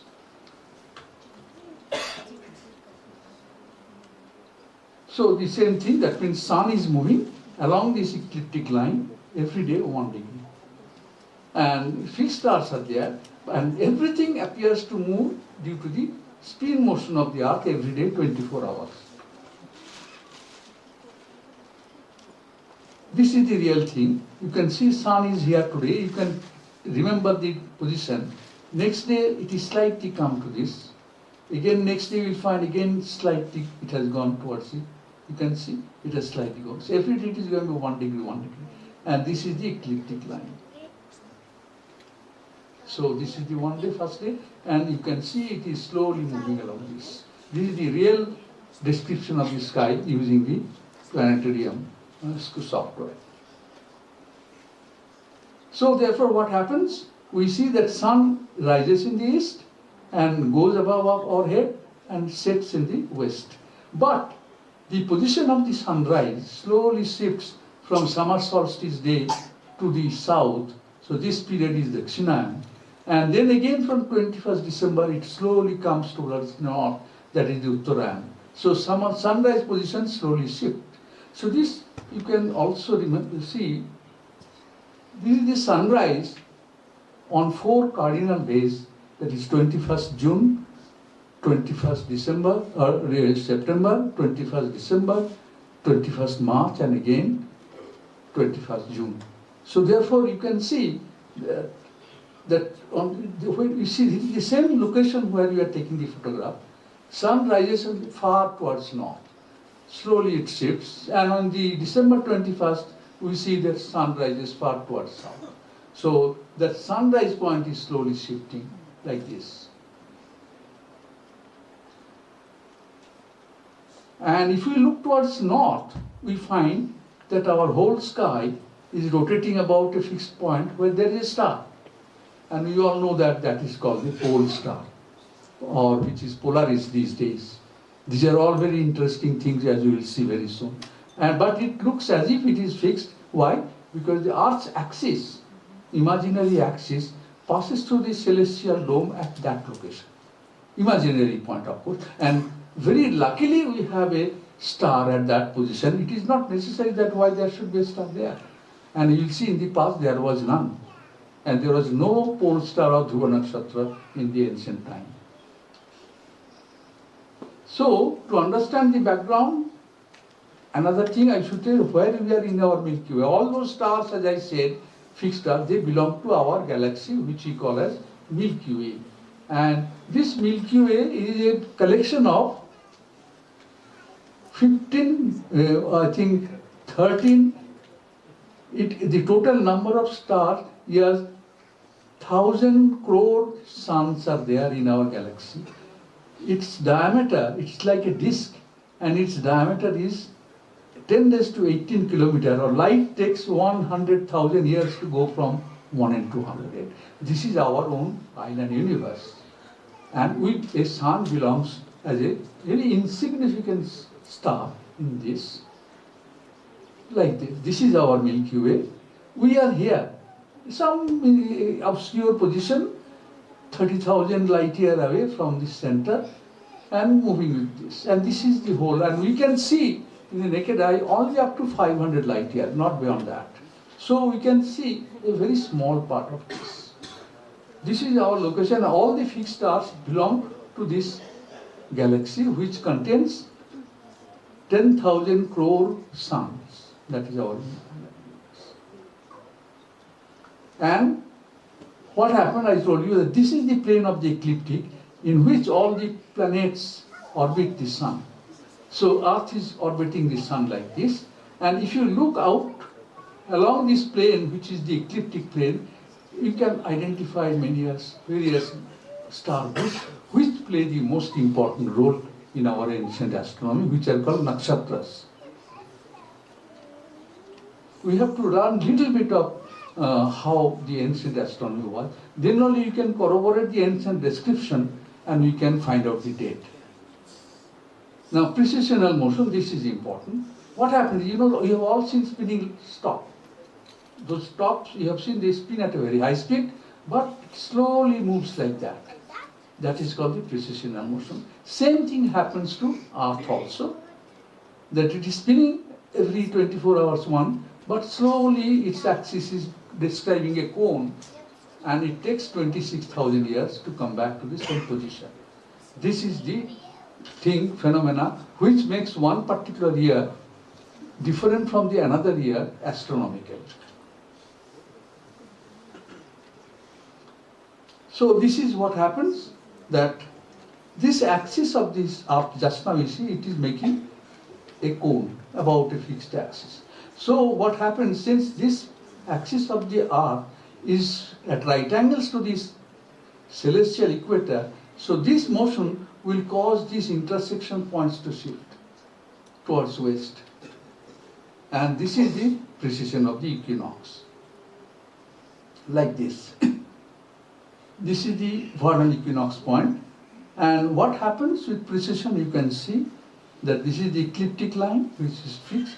So you can see that the intersection point is going towards west along the ecliptic. And it goes by 1 degree every 72 years.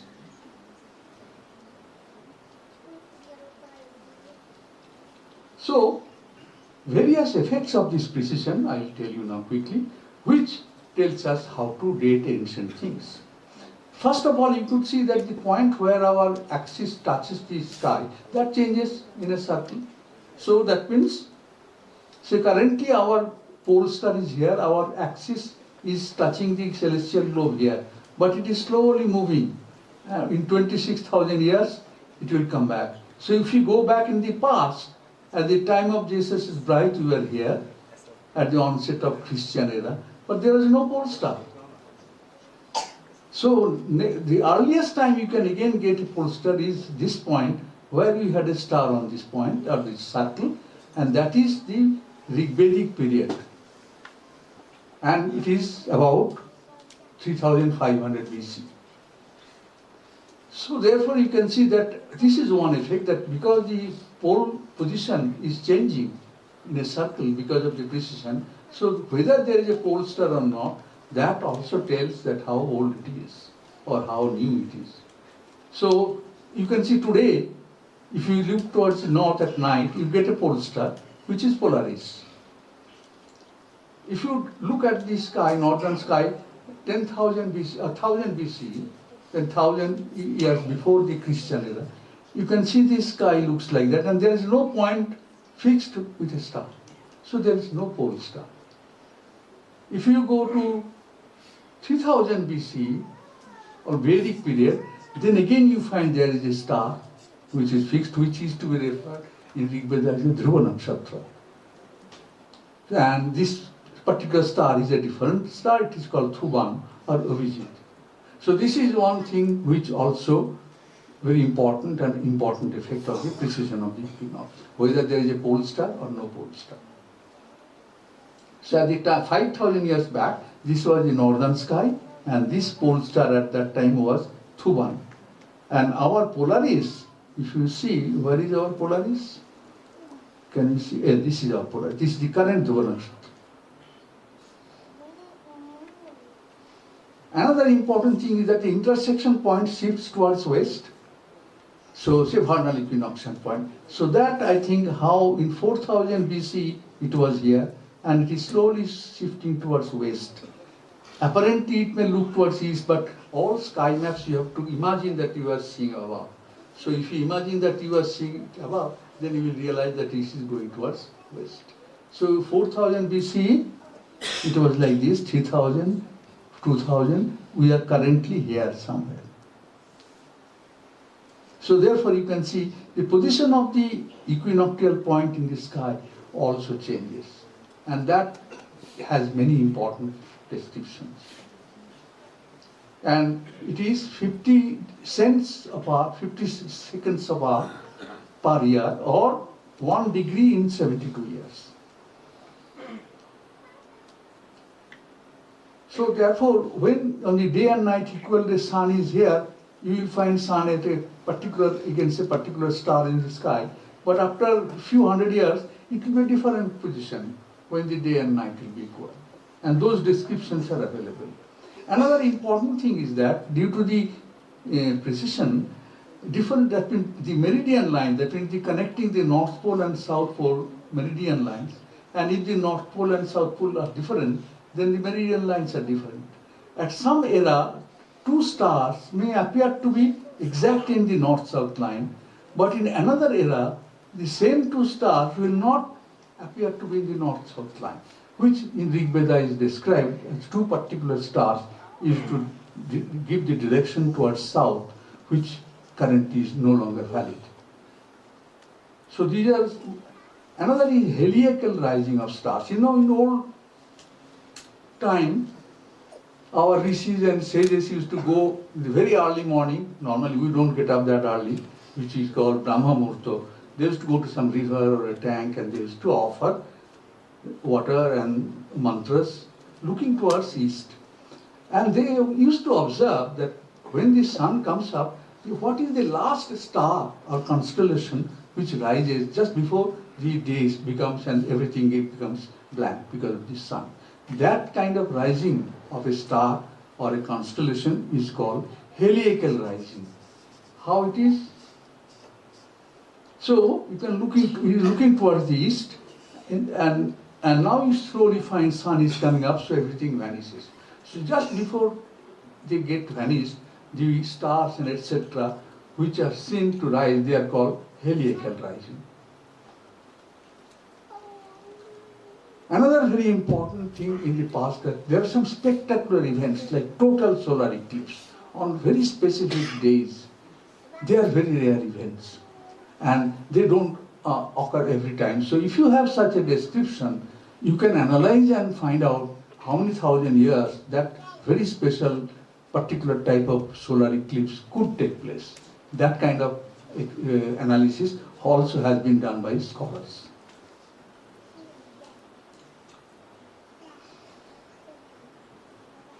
Now before we apply this technique, we have to understand that how our ancient Indian astronomy, it is divided into two groups. What is called Siddhantic astronomy, which started around 2nd century BCE. Another is pre-Siddhantic astronomy, which used to be before 1200 BCE. In between there was a dark period. Now all the ancient part which we are talking about when there is no recorded history in the conventional sense, the epics, scriptures, Vedas, Puranas, so they are in that pre-Siddhantic period. So the astronomy was somewhat different. Now our astronomy is based on 10 zodiacal signs, Rashi Chakra. But in ancient times, what the astronomers found, that moon, which is the most noticeable object in the night sky, it changes its position in the fixed star background. And they found that after 27 days, it comes back to the same position. So for every day, it occupied a particular position in the sky, and they identified certain group of stars on those locations as markers, and they get called those as nakshatras. Nakshatra in the ancient time is not a single star. It's a small group of stars identifying a particular position of the moon on a particular day of the lunar month. And they are called nakshatras. In the ancient pre-Siddhantic astronomy in India was based upon these 27 nakshatras, not 10 rashis.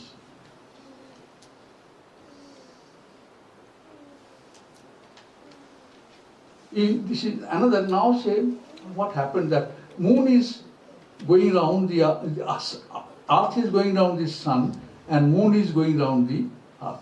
So sometimes it is just in the opposition, sometimes just in conjunction. So when moon is in conjunction with the sun, it is the Amavasya day, new moon day. And when it is just opposition, then it is a full moon day. We all know that. And in the whole period of one solar year, there are about approximately 12 such lunations and 12 lunar months are approximately there. Now you all know that Indian astronomers are far more scientific in their attitude. Like say names of our month.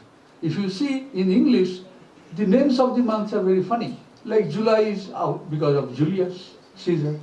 Then next one was say August. So Augustus said next month should be mine and I should also have 31 days. You know, in this Tana Khichatani, what lost the February lost, and it has only 28 days. But this kind of arbitrary naming is not there in Indian astronomy. In Indian astronomy, the name of the month used to be based upon that against which nakshatra full moon takes place. And the month's name will be based on that, like this. So there are 27 nakshatras, if you see outwardly. Say this is Vishakha and all 27 nakshatras. You know. Now, suppose a particular Purnima, a nakshatra is here, and you give the name of that particular 1 month period based on that nakshatra. So, doing that, say for example, when the full moon, that the moon is here, earth is here, sun is here, so it is a full moon, and you see the full moon against a nakshatra which is Vishakha. So the astronomers gave the name of that month as Vaishakh. Next time they found that it takes place in Jyeshtha nakshatra. So name of the month becomes Jyeshtha.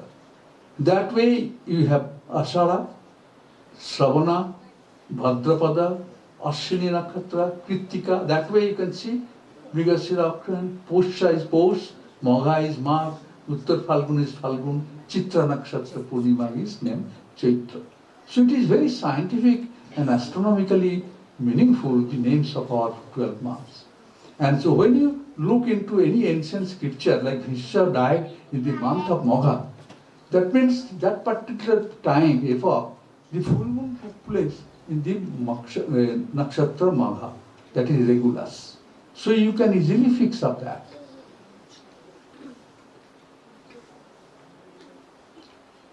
Now, change relation between the solstice and the months. Say for example, in 100 BCE, Earth was here, Moon is here, Sun is here. And it is, you can see, axis of the Earth is tilted towards the Sun, exactly, directly. So it is nothing but the summer solstice day. Because in the northern hemisphere, the day is the longest. And the Amavasya was against a particular nakshatra. But you find that since this axis is slowly nutating, 26,000 years it takes. So after in the 2018 CE, that is recent time, it has rotated by 29 degrees. And the alignment with the sun will take place only here. This is the summer solstice day. And on summer solstice day, the full moon will be against a different nakshatra. So equinoctial positions slowly change with the epoch. Very slowly, of course. So, for example, I think 2000 CE, the summer solstice full moon is against nakshatra Jyeshtha. We know the peak summer is Jyeshtha, we all know that. But I think in 4000 BCE, peak summer will be, the month is Jyeshtha now, so you know it is the full moon in this. But slowly if you go back, you will find that 4000 BCE, your moon will be here, full moon, which will be against Bhadrapada. So summer solstice will be month of Bhadra. So rainy season also slowly changes with the month, you know. In one lifetime we can understand that, realize that, but it changes if you look into the old records. So that way the solstice positions, equinoctial positions, all slowly change. And looking at the old record, if there is mention that when the day and night is equal, which is very important. You know that vernal equinox day is very important, and it also solves some of the recent controversies. Why in every province we start the year and the first day we call Vaishakh? Mamata Bandyopadhyay say it is a Bengal day. No. But actually this is meaningless, because all these things started as because year is to start on the vernal equinoctial day. That was in the northwest India, that was the harvest time, the winter is gone, nice time is coming, and so that was the time when the year is to start. So that's why I say Vaishakhi or Vaishakh is the beginning of the year in Indian custom in many provinces. So because you know, in those times, the spring equinox is to be in the month of Vaishakh, but which has slowly changed, like Makar Sankranti, 14th January we celebrate. What is there? 14th January, there is nothing. It has no significance. But I think 2000 years back when all the customs started, the winter solstice used to be that day. Changed from Dakshinayana to Uttarayan. But because of this slow change, it has now come to 21st December. And 14th January is astronomically meaningless, but we still carry the same custom as Makar Sankranti.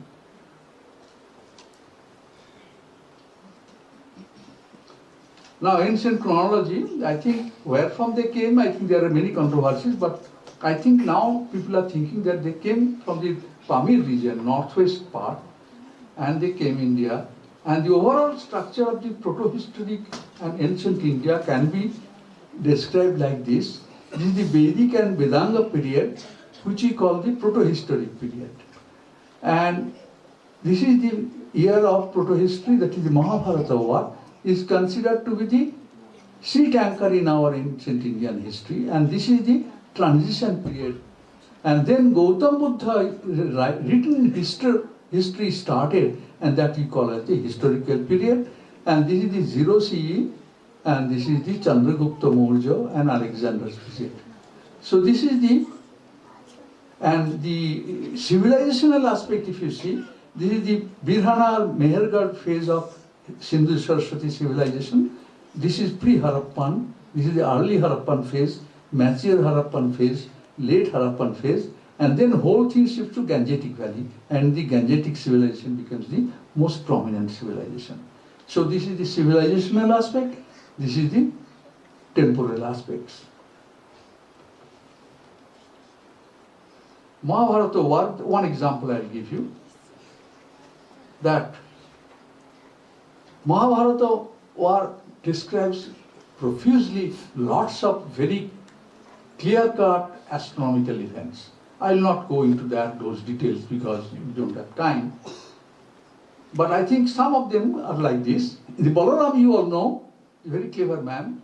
He wanted to be out of the controversy, so he left 28 days before the Mahabharata war started. He went on some pilgrimage along the bank of half-dried up Saraswati river, and that particular day was moon at Pusha Nakshatra, 24 days before the war started. War started on this day, when it's the new moon day, Amavasya day, at Jyeshtha Rohini. Bhisha fell on the 10th day of the war, and 18th day war ended, and Balaram very cleverly came back. But Bhisha died, how many days? It was almost, 68 days after this. He had to wait, why? Because it was still Dakshinayan, Uttarayan started on that day. And this is the winter solstice day. But it was also mentioned that it was bright half, Bhishastami, Maghastami, Shuklastami. So it must have been 7 days before the full moon, because it is the Astami. So this kind of very clear-cut description is there. Give one example.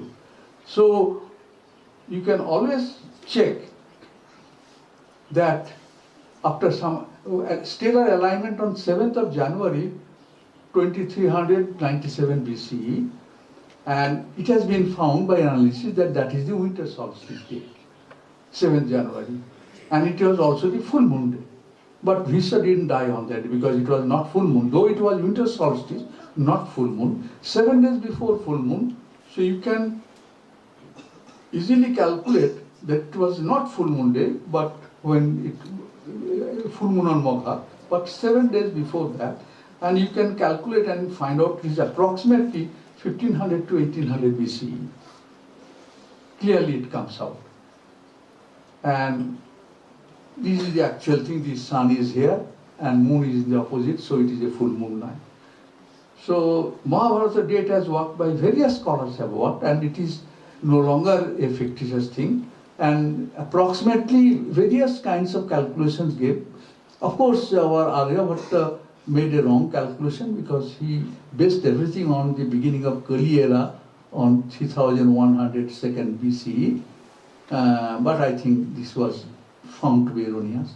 But many, Bankim Chandra Chattopadhyay worked. So even P.C. Sengupta also worked, Daftari, Kwok, Bhatnagar was the, and I think L.M. Kaur, lots I have also. And Vishnu Puran gives, based on the Puranic description, genealogical description, I come to that. You know that just in mathematics, E is a very interesting number. E is the link between trigonometry and algebra. Because there is only one expression, wherein one side is pure geometry, other side is pure trigonometry. Can you tell that? E to the power I theta plus e to the power minus I theta by 2 is a purely algebraic description, is equal to cosine theta, purely. Similarly, there is one personality who is found in Puran, also he is found in history. And that person's name is Dhanananda. 10 generations before, not Dhanananda, Mahapadananda. Dhanananda was the one who was defeated by Chandragupta Maurya, you all know that, Alexander's time.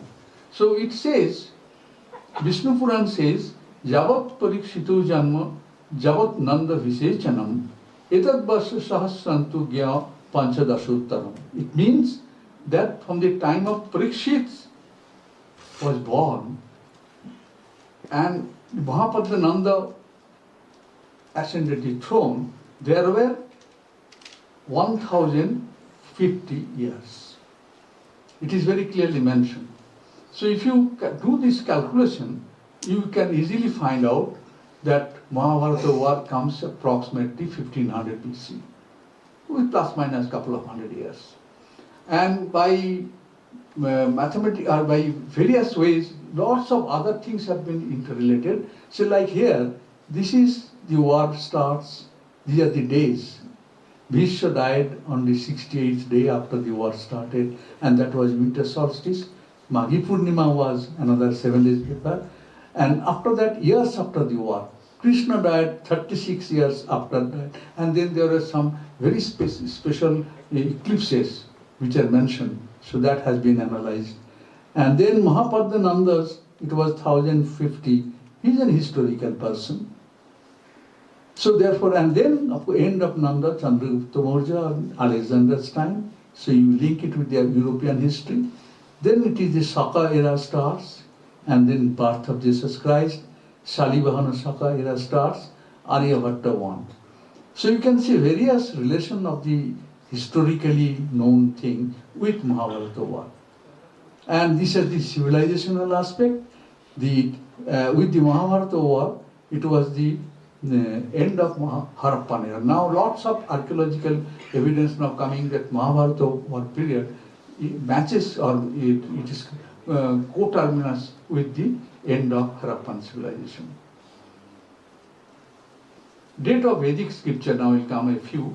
I have about how much time?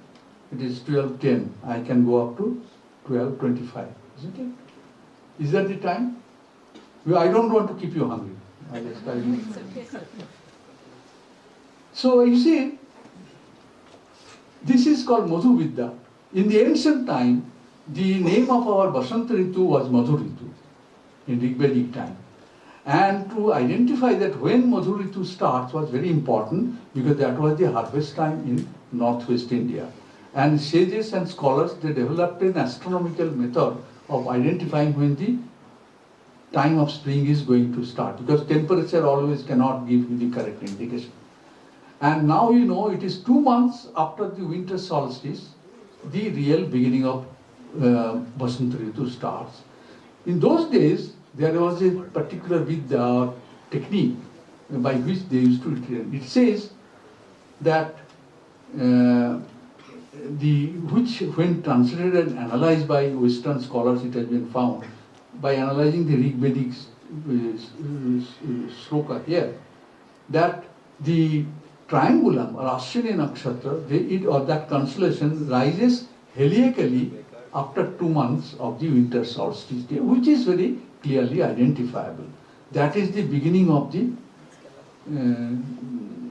spring season. Now, so therefore, when triangulum rises heliacally after 2 months of winter solstice, you can easily see that. I'll show you that, but it has been found heliacal rising of triangulum. I think, we can see that this much longitude difference with the sun is necessary for heliacal rising, and you can easily see the date. It comes to about 4000 BCE. And I can show you the heliacal rising. The 24th March, 4000 BCE, you can see triangulum is coming and this is rising heliacally on that day. So therefore, Rigvedic description matches that it is approximately 4000 years before the Common Era. It also mentions the Orion, Kalpurush, its head was at vernal equinox, which is not possible now, you can see very well. But I think if you see the Rig Veda, the Orion nakshatra is the constellation is here. This is Orion's head, this is the ecliptic line, this is the vernal equinoctial point, 4000 BC. And you can see Orion's head is nearest. And that description is there in Rig Veda. Now this is very important. The south direction is very important in Indian culture. That is called Pitri Loka or Jamaloka. So Shraddha, etc., all ceremonies do. In the sitting in the northwest part of India, you can't see any pole star or south pole star. How they determine the exact south direction?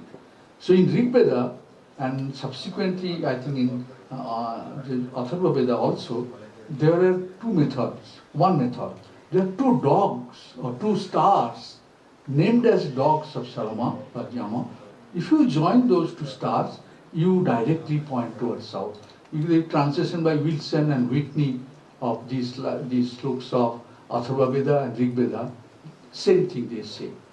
That means in 4200 BC, Alpha Canis Minoris and the other star was Alpha Canis Majoris. If you join them, they point exactly to that. Means they are on the same meridian line. But now, 2000 AD, this is Alpha Canis Majoris and Alpha Minoris and Alpha Canis Majoris, that is Lubdhak. If you join them, it points towards some southwest. So you can see that description that you to find out the exact south direction as described in Rig Veda is done by joining these two stars, which was possible only 4000 years, 4000 is 6000 years from now. Then Nakshatra Kritika is very important. It was the deity of fire. And rising of Kritika Nakshatra, which is a very special position in India because, fire was a very big thing, fire. Maintaining its purity was important. And those class they used to call Agnihatris and others, So rising of Kritika was something was very clearly observed. And it is mentioned that it rises exactly in the east. Now, what is exactly on the east in rising? It must be on the celestial equator. But all the nakshatras are on the ecliptic. They are two different lines. So how something can be on ecliptic and also on the equator? The junction point. So it has to be on one of the equinoctial points, Kritika Nakshatra. So in those times, Kritika Nakshatra was on the vernal equinoctial point. You can see when, say, rising of Kritika in the year 2013 AD, it is rising here. This is Kritika. It is not exact east point here, but it rises now here. But if you go back 2926 BC, this is the exact east position because this is the equator, and Kritika is to be here so that it is to rise exactly in the east. You can see that also rise. So it is 2900 BC. You can see this is the exact east position, and Kritika will rise here.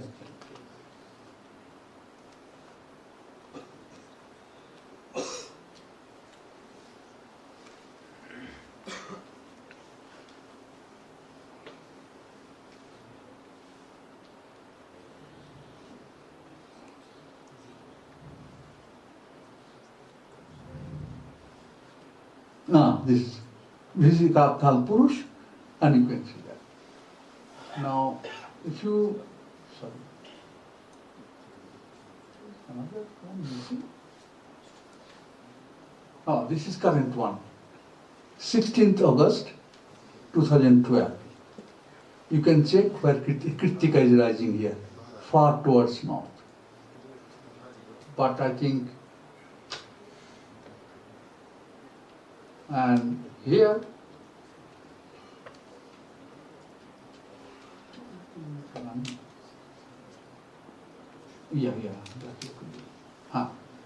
now you can see Kritika has not risen exactly. This is Kritika. So therefore you can see the year was 2900 BCE when it matched that description. A consolidated chronology of Vedic period, you can see. Earliest, I have not given all descriptions here. Pre and early Vedic period, from astronomical descriptions, it goes back to 8200 BC, but it is a very antiquity. We don't take it so seriously. But all other descriptions are approximately 4600 to 4100 BC. That is the early Vedic period. Vedic period, all the astronomical things, they are about 4000 to 3000 BC. Mahabharata war, it has been dated by many, but it goes to approximately 1500 to 1800 BC. Vedanga Jyotish has been analyzed, which is the last text of the Prasiddhanti, and date has been clearly identified as 1400 BC, and astrological references are 1200 BC. Like the Ucha Mangalir, Ucha Avsthan, exaltation of Mars, etc. I have not gone into the details. So chronology established, like important thing is that Rigveda's age, this is astronomically we say 4000 years back, 4000 years BC. But a geological proof is river Saraswati. Now river Saraswati has been referred to in Rigveda 65 times, whereas Ganga has been referred only twice. It has been there, and the Saraswati has been referred to as by best among the mothers, best among the rivers, best among the goddesses. O Saraswati, we are living in misery, bring prosperity. Ambitame, Naditame, Devitame, Saraswati, Aprasasta Evas, Samasi, something I can't pronounce, very difficult. Anyhow, so this Saraswati has been investigated extensively by Western scholar and Indian scholar, even till recently, even there are papers in Nature. So, and where was Saraswati also very clearly mentioned in Nadistuti in Rig Veda. O Ganga, Jamuna, Saraswati, Satadru, Purshuni, then comes Asikini, then Vitasta. So they are according to their position, and it goes very clearly from east to west up to river Kabul, that is Kubha. Kubha was the ancient name of Kabul river, and Gomti river in Afghanistan, which is now called Gomar. So therefore you can, Kurram is also a river in Afghanistan. So the geography is very clearly established. Many scholars say no, Saraswati was not here, somewhere in Iran or Afghanistan or somewhere else, because there was no Saraswati, because it was completely dried up. Even when Balaram was going on that pilgrimage along the bank of Saraswati on Mahabharata date, he went up to a certain point in the middle of the desert where Saraswati vanished, and that place was called Vinasa. But that itself was 1500 BCE, approximately, that we have seen, when it was going to be dried. Actually, Saraswati, now geologically it has been proved, it was, why it happened? Because this is the original thing. You can see this is Saraswati, and it is joined by Shatadru here. Shatadru used to flow like this and join here. But later what happened, because of tectonic events, Shatadru came here, it used to join here. It went towards west because of some major earthquake and tectonic. So all the water of Shatadru which used to come to Saraswati vanished. Part of Jamuna's river also used to come, that also vanished because of tectonic upheaval here. So Saraswati became from a major perennial river to a monsoon river, and then finally it vanished. Now all its paleo channels are under the sand dunes. So in 1971, when the USA first released the satellite pictures, then Professor Jaspal and others, they analyzed, they found that all the paleo channels, these are all paleo channels, you cannot see it above, they're all below the ground, but the moisture content, etc., is very clearly reflected. And they found that these are the paleo channels, and then they discovered that whole Shatadru, it shifted towards west at Ropar. And Jamuna's, this branch, also vanished.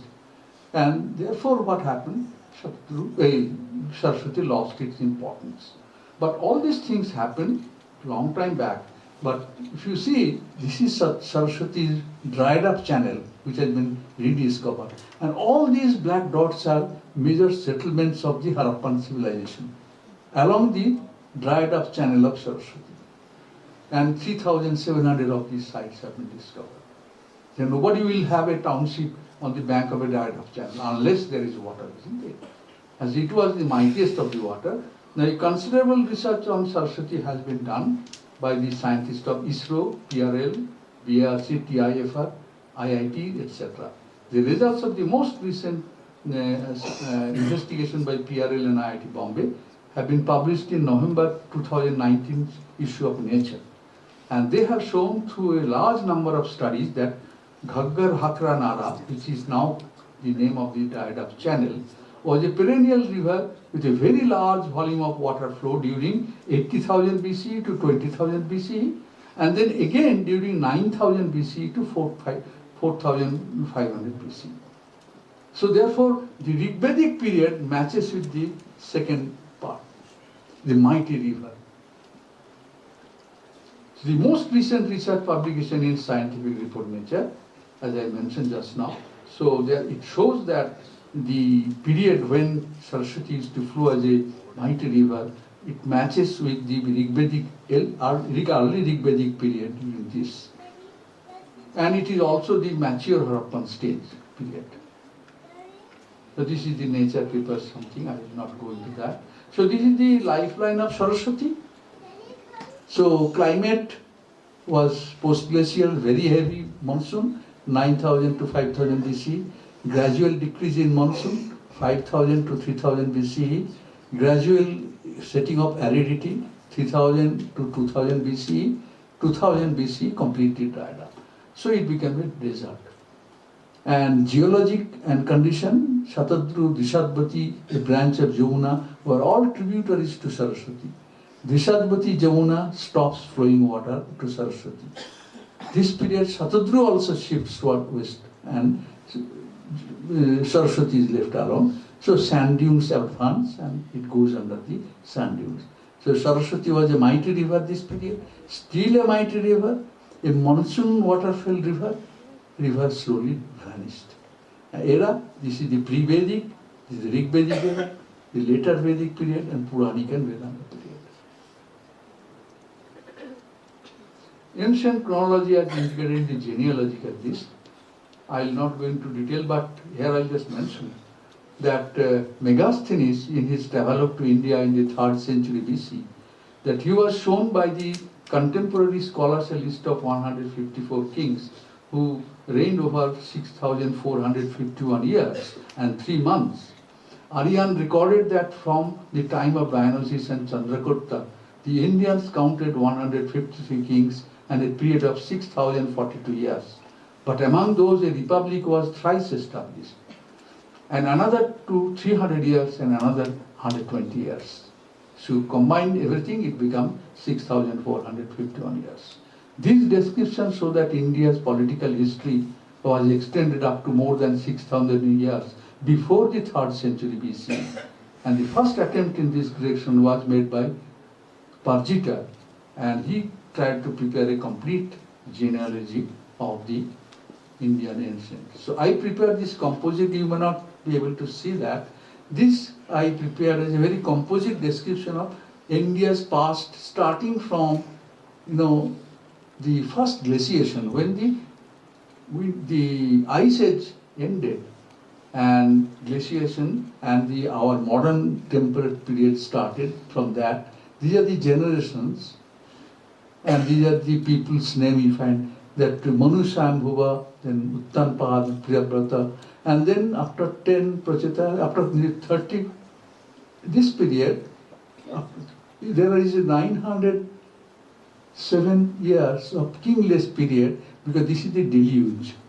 So this is the pre-deluvial era, and this is the post-deluvial era. From that again you start after the deluge.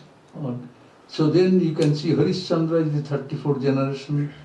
Then this is Sudasa, Battle of 10 Kings, as described in Vig Veda, 63 generations. Rama, Dasarathi Rama, our Ramchandra, There are many Ramas now. So 68 generations from the deluge period. And this is the year in BC. And Brihadala, who was killed by Abhimanyu in war, that was 100 generations from this. This is one lineage, Surya Vangsha or whatever it will be, I don't know. The other side is that in Jadus, and you can see this is Krishna, and here you have the Pandavas. So this is the Mahabharata, which is approximately 100 generations after the deluge, and 1900 to 1400 BC approximately. And this is the post-war era. And this is the genealogical list, and you have seen that Gautama Buddha is the 44th generation along the same lineage of Ramachandra. And this is the historical period. So this list, is a complete description in a very concise way from the end of Ice Age till Chandragupta Maurya, based on the genealogical list prepared by Professor Parchita in 1921. Archaeological study also has been done. We will not go into the details. These are the very recent finds of a chariot whose design matches with the design of chariot described in Mahabharata. It was found at Sanauli near Delhi, and it has been dated by scientific method to be approximately 1400 to 1900 BCE. These are the marine archaeology they found. Now they are doing a lot of work on the undersea description of the Dwarka, which is sunken, and now it has been established that there is a sunken city, and a lot of work is being done. So pottery is related to Indus civilization, like painted grey wares and oak-colored pottery are found in the places mentioned in Mahabharata. In case of Hastinapur and Kausambi, major settlements in Kuru and Panchal also show this trend. And there is a statement in ancient texts that the fifth successor Parikshit, Nichasku, had to abandon his first city at Hastinapur as it was carried away by a major flood in Ganges. And then he had to shift to Kausambi. The traces of this flood are now found from the archaeological excavations in Kausambi and Hastinapur. Archaeological excavations suggest from the potteries at Khandaprastha, which later became Indraprastha of Pandavas, to belong to around 1500 BC. That is a little before Mahabharata war, according to the astronomical dating. Thus, the area was covered by the late Harappan civilization. Mahabharata also referred to ancient destructive events by Haihaya king Arjuna Kartabirja, not the Arjuna Pandava. And it was far much earlier. They started from Mahismati, their king, their capital. Haihaya started conquering the northern on the river Narmada, and the conquest proceeded towards the north and the northeastern direction, reaching up to Doab region of Punjab, Ajodha and Varanasi. Therefore, the Haihaya king Arjuna Kartabirja was described as Samraj and Chakravartin. He was described to have burnt the world's 7 continents along with these cities. Actually, the happening continued in the memory of the people, and even long after the event in Mahabharata, it is described as the burning of villages, towns and cities of the through Arjuna's arrows. And this carnage stopped at the hermitage of Rishi Apabha Vasishtha near Himalayas.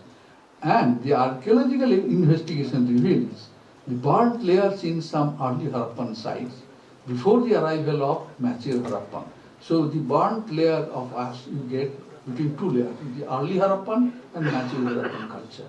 And quoting the excavator F.A. Khan of Kot Taji, a thick deposit of burnt and charred materials on top of layer spreading over the entire site completely sealed the lower levels, the Kot Taji level, from the upper one, the mature Harappan levels. And this kind of burning of villages and settlements, it matches with the date of the Arjuna Kartabirja. This strongly suggests that the last occupation level of the early settlers was violently disturbed and probably totally burned and destroyed. Apart from these, early Harappan sites and places like Amri, Nausero, Gumla, etc. also show burnt stratums containing ash debris, charcoal and broken bricks. Now, I will not go into the climatological study. In summary and concluding remarks, I will come. A reasonably well-structured chronology of the proto and early historic periods of India can be reconstructed using astronomical references. I have given only the tip of the iceberg. It's a huge subject. It matches well with the genealogical list of the Puranic kings. The investigation also shows major changes in climates from geological and associated evidences, and the impact of that on the progress and the demise of various eras of Indian civilization is clearly corroborated. And recent archaeological findings also hint at the historical nature of some of the epics which he considers as pure fiction. And this talk, as I mentioned, is primarily aimed at generating some interest among the members of the audience. Why? Because now earlier the astronomy was a difficult subject and only astronomers could do all these analysis. Now a student can also do, because a lot of very easily available planetarium softwares are there, with which you can do a lot of analysis. You can find out a lot of new things in our scriptures and descriptions. Maybe you can discover many interesting new findings. And so therefore I will suggest that some section of your students can take up some of the problems, particularly those who are familiar with Sanskrit a little bit and ancient texts. Find out astronomical references and try to analyze using astronomical planetarium software, which is, some of them are freely available. And you can discover many new things. So it is actually a very abridged version of 2 VAK lectures. These are indicated. Anyone can go to those, and that is a far more detailed description. And someone can also go to this book of mine, which was published by Springer in 2020, which is, of course, more detailed discussion, and one can learn from that. And the references I have used in preparing this, you can hear. And I think I have not kept you hungry too much. And thank you very much for your kind attention. Thank you very much.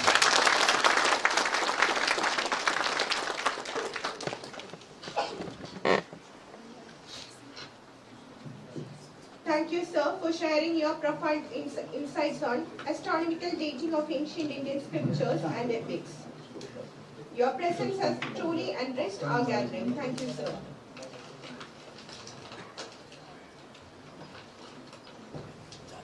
Now, if someone has any, I am here for 3 more days. I'll be very happy to discuss sometime when someone has any specific questions. We will discuss. Thank you.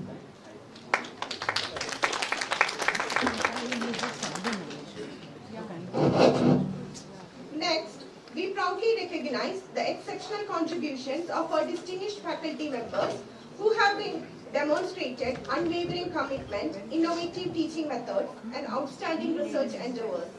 Their tireless efforts have been instrumental in fostering academic excellence, mentoring future leaders, and advancing our institution's mission. I invite Professor Saiket Mukherjee, Dean Faculty Welfare, to kindly announce the recipients of this special recognition. Subsequently, I request our esteemed Chief Guest, Professor Amitabh Ghosh, to graciously present these special recognitions to our distinguished faculty members. अब हम अपने संकाय सदस्यों को प्रतिष्ठित पुरस्कारों से सम्मानित करेंगे। हम उनके अथक प्रयासों, अटूट प्रतिबद्धता और हमारे संस्थान में उनके उत्कृष्ट योगदान की सराहना करते हैं। हमारे संकाय सदस्य हमारी शैक्षणिक उत्कृष्टता की आधारशिला हैं और उनका समर्पण हमारे लिए अमूल्य है। हम अधिष्ठाता संकाय कल्याण प्राध्यापक सैकत मुखर्जी सर को संकाय पुरस्कारों के नामों की घोषणा करने के लिए आमंत्रित करते हैं और हम अपने मुख्य अतिथि प्राध्यापक अमिताभ घोष जी से अनुरोध करते हैं कि कृपया वो उन पुरस्कारों का। Thank you. So this year there are 3 categories for the faculty award. The best researcher award goes to Dr. Shubhankar Majumdar, Assistant Professor, Electronics and Communication Engineering.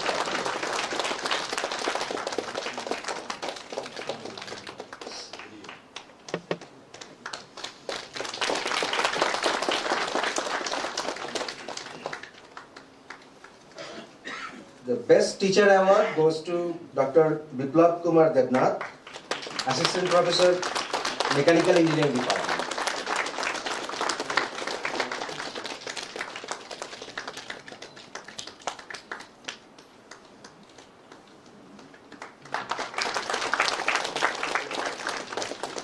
And the last but not the least, the award for Best Outreach Activity goes to Dr. Atanu Singharoy, Associate Professor, Chemical and Biological Science Department.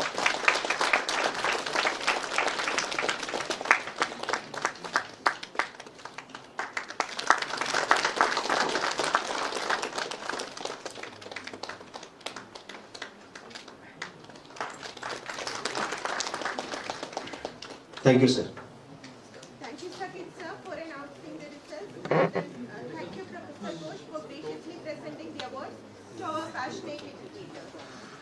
As we bring the ceremony to a close, I invite Dr. Arpita Nath, our esteemed colleague, to kindly propose the vote of thanks, expressing our deepest gratitude to all who have made this occasion possible. इस समारोह के समापन पर अब हम हमारी सम्मानीय सहयोगी महोदया डॉक्टर अर्पिता नाथ जी को आभार प्रकट करने के लिए आमंत्रित करते हैं। Good afternoon. On behalf of the organizing core committee, I would like to thank our Honorable Director, Professor Pinakeshwar Mahanta, for steering the Institute towards its permanent existence at Sohra. As a result, this year's Institute Day celebration marks the transformation of NIT Meghalaya into a residential institution. I would also like to extend our heartfelt gratitude to esteemed Chief Guest, Professor Amitabh Ghosh, Guest of Honor, Professor Rakesh Sehgal, delegates from Germany, BOG and Senate members, and other dignitaries for gracing this occasion. I would also like to acknowledge the support we received from the various subcommittees comprising of faculty, staff, and student volunteers for coming together as a team for the celebration of Institute Day of NIT Meghalaya. Thank you. Thank you, ma'am, for proposing the vote of thanks and encapsulating our heartfelt gratitude to all. As we conclude this memorable event, I would like to express my heartfelt appreciation to each and every one of you for your invaluable presence and participation in making this celebration a resounding success. And now, as a fitting finale, let us rise and pay our respects as our national anthem is played. इस अविस्मरणीय कार्यक्रम के समापन पर हम आप सभी के प्रति हार्दिक आभार व्यक्त करना चाहते हैं, क्योंकि आप सब इस उत्सव के अभिन्न अंग रहे हैं। अब राष्ट्रगान होगा, कृपया राष्ट्रगान के लिए अपनी जगह पर खड़े हो जाएं। जनगण अधिनायक जय हे भारत भाग्य विधाता, पंजाब सिंध गुजरात मराठा द्राविड़ उत्कल बंगा, विंध्य हिमाचल यमुना गंगा उज्जल जलधि तरंगा, तव शुभ नामे जागे, तव शुभ आशीष मागे, गाहे तव जय गाथा, जनगण मंगलदायक जय हे भारत भाग्य विधाता, जय हे जय हे जय हे जय जय जय जय हे।